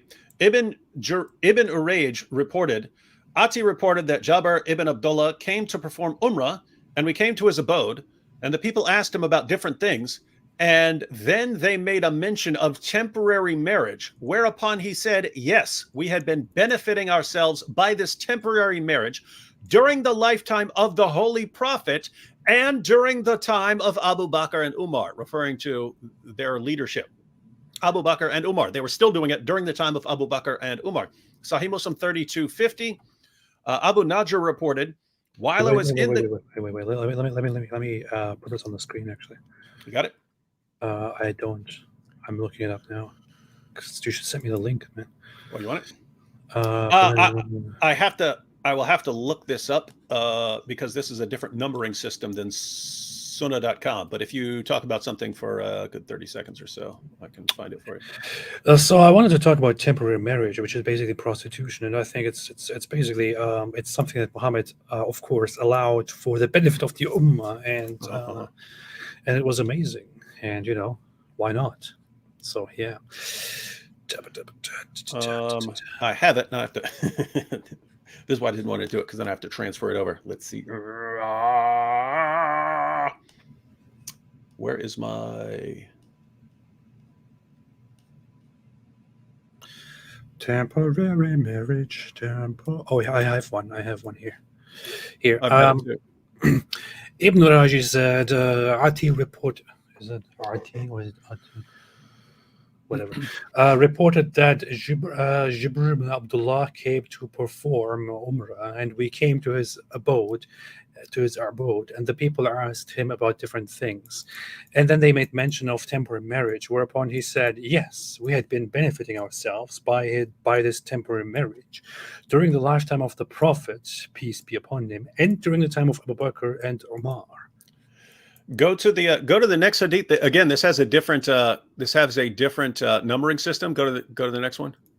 No, if you go down, there's a way to go to the next hadith. Really, I never figured that out. That's fine. Yeah, right there. See, again, different numbering system. Scroll down. Let's see what they went to. Now go to the next one. See if that's 3250. Yeah. See what this one says. Abu Najr reported, while I was in the company of Jabir ibn Abdullah, a person came to him and said that Ibn Abbas and Ibn Zubair differed on the two types of mutta, whereupon Jabir said, we used to do these two during the lifetime of Allah's messenger. Umar then forbade us to do them, and so we did not revert to them. Notice, so the claims you have here is that they were still doing it during the time of Muhammad and during the time of Abu Bakr and during the time of Umar. And then Umar forbade the practice, and then later Muslims who didn't do this anymore, then the story would go, eventually made up hadiths about Muhammad forbidding it in order to justify condemning it. But notice, Muhammad actually quoted the Quran to justify it. So Muhammad allows it. Muhammad quotes the Quran to justify it, and then you end up with a dispute later on. And this is going to be one of the issues that Joshua Little says that different areas of the Muslim world differed on. Some allowed mutta, some didn't allow mutta. And then they write hadiths that go back to Muhammad to try and justify it one way or another. But they're both making stuff up. And so you end up with some people who say, yes, Muhammad forbade it. And you have other people saying, no, Muhammad didn't do it. That was a later Muslim leader who forbade the practice. Point was, Fareed, this isn't a settled matter. This is not a settled matter. And what you would say here is it's kind of a, do you want to do muta? If so, you go with hadiths like this and you say the other people just made those up. And if you don't like muta, you think that's, hiring prostitutes is a horrible practice. You say, yes, the hadiths about Muhammad forbidding the practice, those are the authentic ones. And these other guys who say it was allowed later, they don't know what they're talking about. So I have to disagree with you here, David. Then you're going to get crushed. We Let's can get have, crushed. we can have different opinions here on this matter. I could say it seems to me likely that if I apply the standards of hadith studies, which I have so far learned, it could be that the narrations about Muhammad actually prohibiting it over time could be considered more credible, considering that that they are more numerous in number and that there are more narratives which say that Muhammad actually forbid it. So here's, for example, one of those reports which say Ali ibn Abi Talib reported that Allah's messenger prohibited on the day of Khaybar the contracting of temporary marriage with women and the eating of the flesh of domestic asses. So he forbid marriage with women and forbid eating asses. So I knew it. I knew you were going to go there. I knew it when I saw it. And I was like, oh man, I don't want to say anything, but I knew you're going to do it. I knew you couldn't resist. It's wrong. So I could say, since there are also different reports which report a similar thing, that Muhammad might have indeed forbidden it. Some of them say that he allowed it for 3 nights, I think, and then he forbid it. However, here is the issue. I could grant that I could consider it more credible, the theory that Muhammad actually forbid it, because that has the more reliable number of narrations. But what does it show you? Muhammad on that day allows them to do temporary marriages, to actually, to hire those women and say, hey, how about you get married to me for a while and we have sex together, and then once we're done, you are free to go. You can do whatever you want with your life. I don't care. And he cited a Quran verse while giving that permission and said, do not prohibit, these wonderful things that are allowed to you. But then later, the same Muhammad who allowed this, who made a moral decision, a ruling, and who allowed this, and who even cited the Quran in order to support, this practice, then was like, okay, guys, as of now, it's banned. From now on, we don't do this anymore. It's banned now. What exactly does it tell you about Muhammad? How does he rule? What are his rulings based on? It looks like he just makes up rules as he goes, as he lives. Yeah, He cites the Quran to allow something, but then goes against that very citation of the Quran to prohibit it again. Yeah, so I think the point we would agree upon here is it's messed up regardless, right? So, and notice the Islamic justification for why Muhammad allowed muta at all would be, but his followers were far away from home and really horny, and therefore he allowed it for the time. Okay, well, guess what? That is exactly the sort of situation that's always going to arise in war. So why is it allowed at that time and then forbidden later? If you're forbidding it later, saying I don't care how horny you are, don't hire prostitutes, then why not do it? Why not have the rule there? Why did he allow it at all? But as far as just saying but there are more hadiths saying this than that, that doesn't quite work, because you have multiple hadiths on both issues. Yes, you do have more hadiths saying that it was forbidden, but the pro muta crowd in the hadiths have a completely reasonable explanation for why you had those hadiths, and the explanation was a later Muslim eventually forbade the practice, and therefore the Muslim community who were following him stopped doing it. But eventually it came to the issue, why are we forbidding this practice? And therefore they start making up hadiths about how this actually goes back to Muhammad forbidding the practice, and so on. And so maybe from an Islamic perspective, you could say, these guys, we respect these hadiths that say Muhammad forbade it and so on. From a historical perspective, I mean, this is exactly the sort of thing Joshua Little's talking about, where different areas were practicing different things. And then when someone tries to force one version of Islam, they just kind of go with those hadiths that are supporting their views, because you had this on lots of other issues, and you see it in the hadiths. AP, you've seen the hadiths where various companions of Muhammad are condemned for thinking that plow your wives however you want refers to anal sex. Oh But yeah. that was a regional thing. In other words, there are Muslims in one region who say that's totally fine, and there are Muslims in a different region. And then eventually they get to a point where they say, no, all Muslims have to be on the same page here. Okay, we'll go with this, and we'll condemn all the people who supported it. It's like, wait, those are companions of Muhammad saying that. I mean, I think that was Ibn Masud saying. It was Ibn Masud. Muhammad said, if you want to learn the Quran from anyone, learn it from him. And he said that's what it means. And so anyway, point is, it's a pretty big mess, man. It's a big mess. It is pretty messed up. Marisa Kennedy said, let's make a TV series about Muhammad's life. If you thought Game of Thrones was risque, it would be all the rage in Islamic countries. Yeah, can you imagine? I don't even think you could film this. You would have to find adult actors that look like children. Yeah, what are you going to show? You're going to show Muhammad and a 9-year-old? You're going to show Muhammad sucking on a little boy's tongue? You can't show that stuff. Yeah. You have to.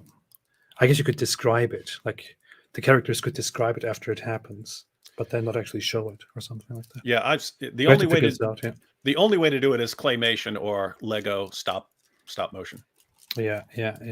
Or they sometimes make these shows or movies where they the plot is about high school, but then you just see a bunch of 20 and 30-year-olds playing high schoolers. In the same sense, true. you could have True. adults that look like 6-year-olds or 9-year-olds, and or yeah, just have a 20-year-old playing a 6-year-old, and then that's so messed up, man. If you are still tolerant of Islam, thanks for watching. If you like this video, Thank you, Rizwan. I think we're done. Yeah, thank you, Ridvan, for giving us this opportunity to completely show that you're right. Yeah.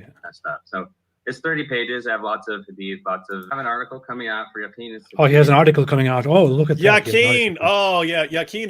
These are the same guys who say that Aisha was older than 9 and so on. I'm here. Possibly. That's what they say. They say possibly. See you guys. Yeah, but so nothing of importance was brought to us as a result of this Farid response video.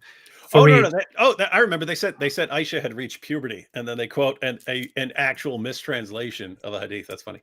Yeah. I think they had a huge paper, didn't they, where they talk about different aspects and the historical context and this and that, and it's just a huge, long, lengthy paper about nothing, just presenting the same old arguments, justifying the marriage, and that's it. It's just so ridiculous. No, and it's something I can't even take seriously. As soon as you quote a hadith, which is mistranslated. So in the actual Arabic, Aisha says, "From the time I could remember things," which when's the time I can remember stuff from when I was 3 and 4. Lots of people say 5, or definitely by 5 or 6 and so on. But they translate that as from the time I reached puberty. It's like, wait, what? Are you joking? Reached puberty. Yeah, whatever. We can talk about that some other time.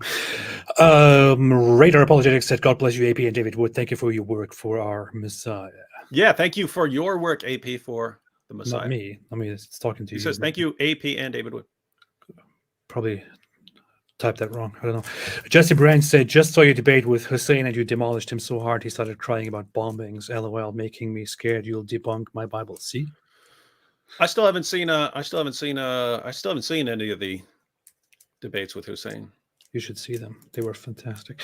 Noel L. Wood said, so is Hamas against ISIS? They were politically, yes, because ISIS declared them false and taking politics as idols and stuff like that. But yeah. I mean, keep in mind the reasoning. If you're saying we've reestablished the caliphate and you refuse to submit to the caliphate, then you're on the wrong end of things according to the caliphate. Yeah. ISIS made it very clear that it is an obligation upon every single Muslim in the world to pledge allegiance to the Islamic State, and all those who refuse are the enemies of Islam here. So Balashik said, but David, doesn't this happen in the Old Testament also? I think he's talking about the captives and so on. No, in the Old Testament, if you wanted to have sex with a captive, you had to give her 30 days to mourn for their family that she lost in the battle, and you had to marry her. And if things didn't work out with the marriage, then she was to go free as a free woman. In the That's Old what that Testament. that's what you read in Deuteronomy, and besides that, those still aren't even the final marching order. When we're talking about Islam, guys, we're talking about it for a reason. This is still the ideal in Islam. This is what it's supposed to be like.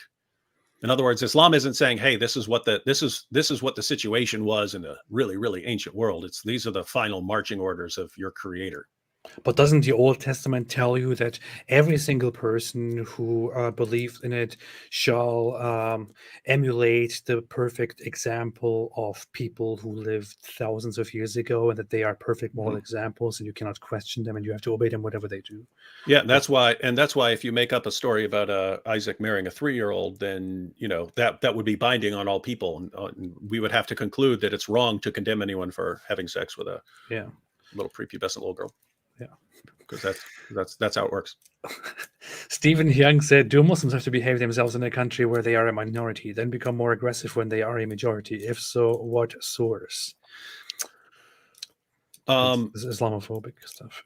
Yeah, I mean, what you usually from the Muslim sources, they don't seem to have much of a concept. Once Islam is fully grown, they don't seem to have much of a concept of Muslims wanting to go and live with the non-Muslims. They don't seem to have much of a concept of that. It's going to be, here's the Muslim world, here's everyone else, and that's the house of war. But you did end up with this as a reality, namely that Islam does a pretty terrible job at making countries where people actually want to live. So they want to get as far away from there as possible. They want to come to the United States and so on. But yeah, I have heard, Anjum Chowdhury and so on they've been saying for a long time, hey, if we have some sort of covenant with the country that we're living in, that we have to operate within the bounds of the law in this country. With that said, the pattern of conduct in Islam is Muhammad, and when you look at what Muhammad did, when he was the minority, it was, hey, live in peace and tolerance with everyone. God's going to judge eventually. When he became more numerous, then it was, you can wage defensive jihad. When he had the most powerful force in Arabia, it's everyone has to be subjugated. And so the pattern there is not you move to Medina and then you always honor everyone else and everyone's fine. But by the way, by the end it was, I will expel the Jews and Christians from the Arabian Peninsula and will not leave any but Muslims. That's Sahih Muslim. So I mean, you have Jews and Christians in the Arabian Peninsula. And at first it's, hey, make alliances and so on when convenient. But the final takeaway is the ultimate goal is to take over and force everyone out or subjugate everyone. Yeah, I can make it very simple. Even Mohammed Hijab, in his discussion with me, explained something very simple, which is that living in the UK, he has an obligation to abide by the laws of the UK. Right, but he is also, as a Muslim, supposed to spread his religion and make sure that people convert to Islam, right? But he does not explicitly, at this moment, want to turn the UK into an Islamic state. He cannot say this. But he also explained to me that if the majority of the population is Muslim and the majority of the population decides to implement Islam, then it should be expected to accept that. And if the majority does implement Islam, then it should be implemented in a rightful and truthful way. So what you can conclude from all of this is, even according to our friendly Muslim apologists here, yes, they should normally, technically abide by the laws, but also spread Islam. And once Islam is spread enough, they should impose Islam. So, yeah, there you go. Sam said, Ridwan, Christianity allows for the same atrocities as Islam. Will you confront David about these issues, or do you not mind if they are you friend? I like your work, but I need to see some consistency. Thank you very much. Do you believe that, AP, that Christianity allows me to go out and take sex slaves and sex captives and rape them? So I think that Christianity forbids polygamy, prohibits sex slavery. I don't think it allows for or it explicitly endorses slavery. I would say that I would personally, from my understanding of Christianity and Christian sources, I don't see any explicit prohibition of slavery, which is why early Christians did do such a practice. But the issue is here, what exactly does allow mean? Because from allow, I could also deduce that an atheist is also allowed to do slavery. A Buddhist is also allowed to take slaves. That's not the same as saying that they are explicitly told or endorsed to take slaves or to instate slavery. Those are entirely two different things. In Islam, you have the system of slavery imposed, endorsed. You are told to go out and fight and to take slaves. I don't see such a thing in Christianity. You are told to go out and take sex slaves, to kill apostates, to kill blasphemers, to do all of these things. I don't see those things in Christianity. So, no, I would not say that Christianity has the very same thing. So Yeah, and in Christianity, you have rules like love your enemy, pray for those who persecute you. You have commands about praying for all people, honoring all people. I mean, that's a command: honor all people, and so on. And so you have commands: do unto others as you would have them do unto you. And so, hey, should I go around and raping female captives? Well, would I want to be raped as a female captive if I were, in this situation? The answer is no. Point is, where do you see that? Where do you see Jesus's followers, any of these guys, doing this stuff? So, yeah, I don't. This is like saying. Go ahead. Finish your thought. Oh, I was going to point out. I was going to. Okay, so the only commands that we actually have about how we would interact with people are commands about loving them and so on. And so I don't know where you be getting the idea that it's okay to go, like you'd be saying what it's okay to go out and rape and torture and enslave people that you love and honor. That would be weird. But yeah, it's if you're treating that as the same as, hey, the pattern of conduct that you have in Islam did these things and specifically allowed these things, and therefore AP Christianity has the same thing. Why don't you object? I actually like to respond. Well, following that, well, I mean, there's nothing in atheism that would say you're not allowed to do these. I was thinking immediately of a tweet that Daniel Kikuchu, the genius, made the other day, which was in response to somebody saying that Islam allows for men to have 4 wives and unlimited sex slaves and treat the women like this and that. Islam is obviously misogynistic and so on. Daniel Kikuchu responded to that by saying, liberalism allows you to have as many girlfriends and wives as possible, and to also take to take animals and have sex with them and this and that. So his logic is those things are not prohibited in your worldview. So what do you want from us? But that's not how it works.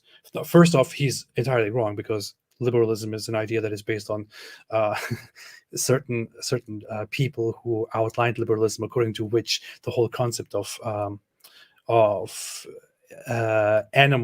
bestiality eventually came to be understood as wrong, because it contradicts with fundamentals of liberalism. But that's not how it works, because what we are saying here is Islam explicitly endorses these things. It doesn't just allow them. So it doesn't just abstain from forbidding them. It explicitly mentions these things as things that are allowed. So explicitly allowing something and not forbidding something are not the same thing. In a liberal mindset now, you can do your thinking, you can philosophize, you can do your research, and you can conclude that it is probably not in the best interest of all involved parties and in humanity's interest to go and wage war and have numerous sex slaves and wives and have sex with animals and this and that. You can rationally come to the conclusion that that is probably not ideal. In Islam, you can't sit down and come to the conclusion that that polygamy is actually wrong, that sex slavery is actually wrong. You cannot come to these conclusions, because even if you rationally, pursued the whole idea of what's best in everyone's interest, you can simply not contradict with what Islam explicitly permits and even endorses. That there is the difference. That's the problem. Yeah, so that would pretty much sum it up. For some reason, I was just thinking about this this passage in Clement of Rome. So Clement of Rome was still very early Christian. This was from the very next generation, and he wrote in First Clement chapter 55. We know that many among ourselves have delivered themselves into bondage, that they might ransom others. Many have sold themselves into slavery, and receiving the price paid for themselves, have fed others. Now look at what he's saying here. We know that many among ourselves, he's presenting this as a problem, telling people to stop doing this. We know that many among ourselves, so many Christians, have delivered themselves into bondage. So they're selling themselves as slaves, that they might ransom others. And then he says, many have sold themselves into slavery, and receiving the price paid for themselves, have fed others. Look at what they're doing. They're saying, hey, that guy's a slave over there. I'm going to sell myself into slavery in order to free that guy. Or I'm going to sell myself into slavery in order to free the poor. This was kind of the takeaway for people who are, oh, Jesus laid down his life for others, therefore I'm going to go and lay down my life for others. But Christians actually get into the habit of selling themselves into slavery in order to liberate others or to help others.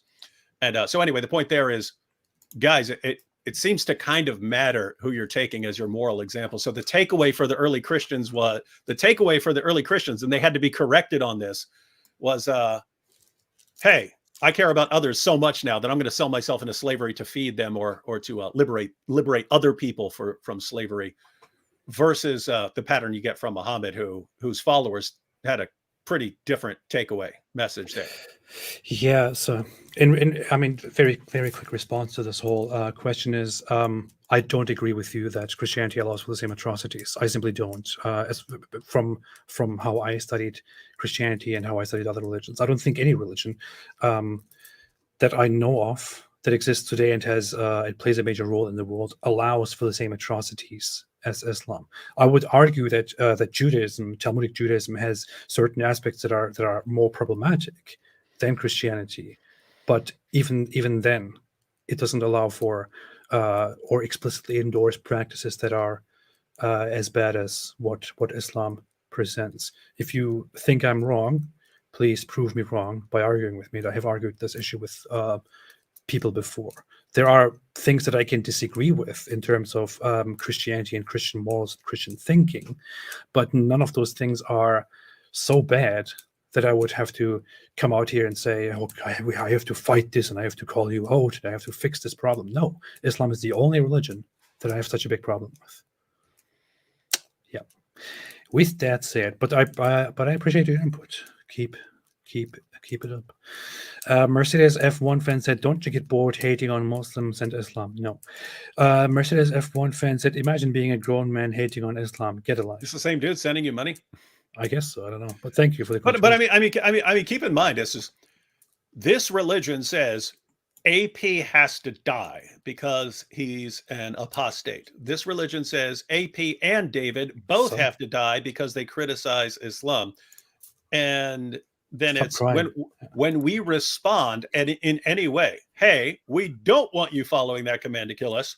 Ha ha, lol, get a life. Stop crying. Stop crying, man. It's funny stuff. Stop crying. Apostles, laws, apostles. Who cares? Stop lying. Stop crying. And no, I don't want to grow up. So, yeah. Have you all seen the recent news article discussing a prominent cleric's claim that over 60% of mosques in Iran have closed? Please cover that in a video. I haven't seen that. No, I mean, I saw a study a few years ago that said over half of people in Iran are non-Muslims now. But yeah, they reject. Yeah, but the caveat there is this was an online survey, so it's not taking into account everyone who's offline. But as far as the people responding online to the poll, the statistics were over half of people in Iran now no longer consider themselves Muslim. Yeah. But again, that doesn't tell you about all the people who aren't responding online. All right. Mercedes F1 fan made another super chat. Thank you so much for your contributions and said nobody takes David the Psycho seriously, right? Correct. The real masquerade said, how is it rape if the owner consents? Hey, wait. Go back to that other one. What? To the other one? This one? Yeah, I forgot our rule. We dial things down until someone starts insulting. So nobody takes Muhammad the pedophile seriously, right? Mercedes F1 fan. Nobody takes Muhammad the pedophile, right? Keep in mind, I wasn't going to say it, but now you started. They I started. don't want to insult the guy. He already pays money for these messages. So yeah, thanks. That money shall Keep be going. that money shall be put to a good use, exposing Muhammad as an obvious false prophet. Continue making more super chats and saying terrible things about me and Tell David. us more. Tell us Yeah. more. Alan said, "Shalom, thank you. Please stop exposing us as the secret people that we are." Marisa, I already responded to this. That's all. Okay, thanks everyone for watching. Goodbye. Anything else you want to say, David? No. Oh, yeah. Tomorrow, I think we'll be talking about Fareed a bit more tomorrow because he made a video responding to, I guess, responding to some clips I shared of Shabir Ali and Yasser Qadi admitting that there are different Qurans in different parts of the world, and I think he called Shabir a punk or something like this, and then called Yasser Qadi a liar. But what I actually wanted to get to, because it was a long video, we'll only check out some clips.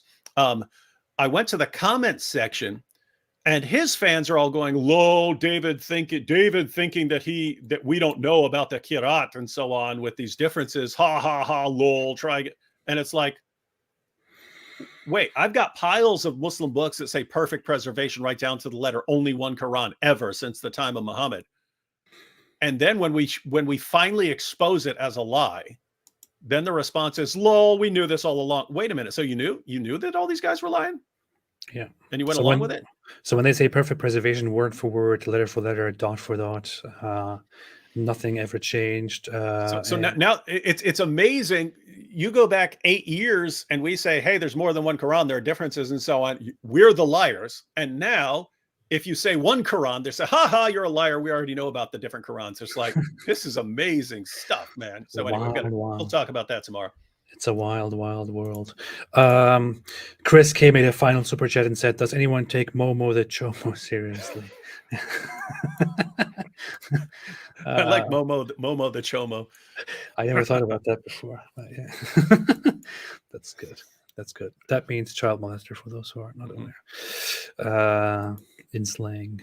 Yeah. But yes, thanks everyone for joining. Thanks everyone for watching. Thanks everyone for anything. And have a good day. Have a fantastic day. And as always, stay away from Islam. Good point. I agree completely.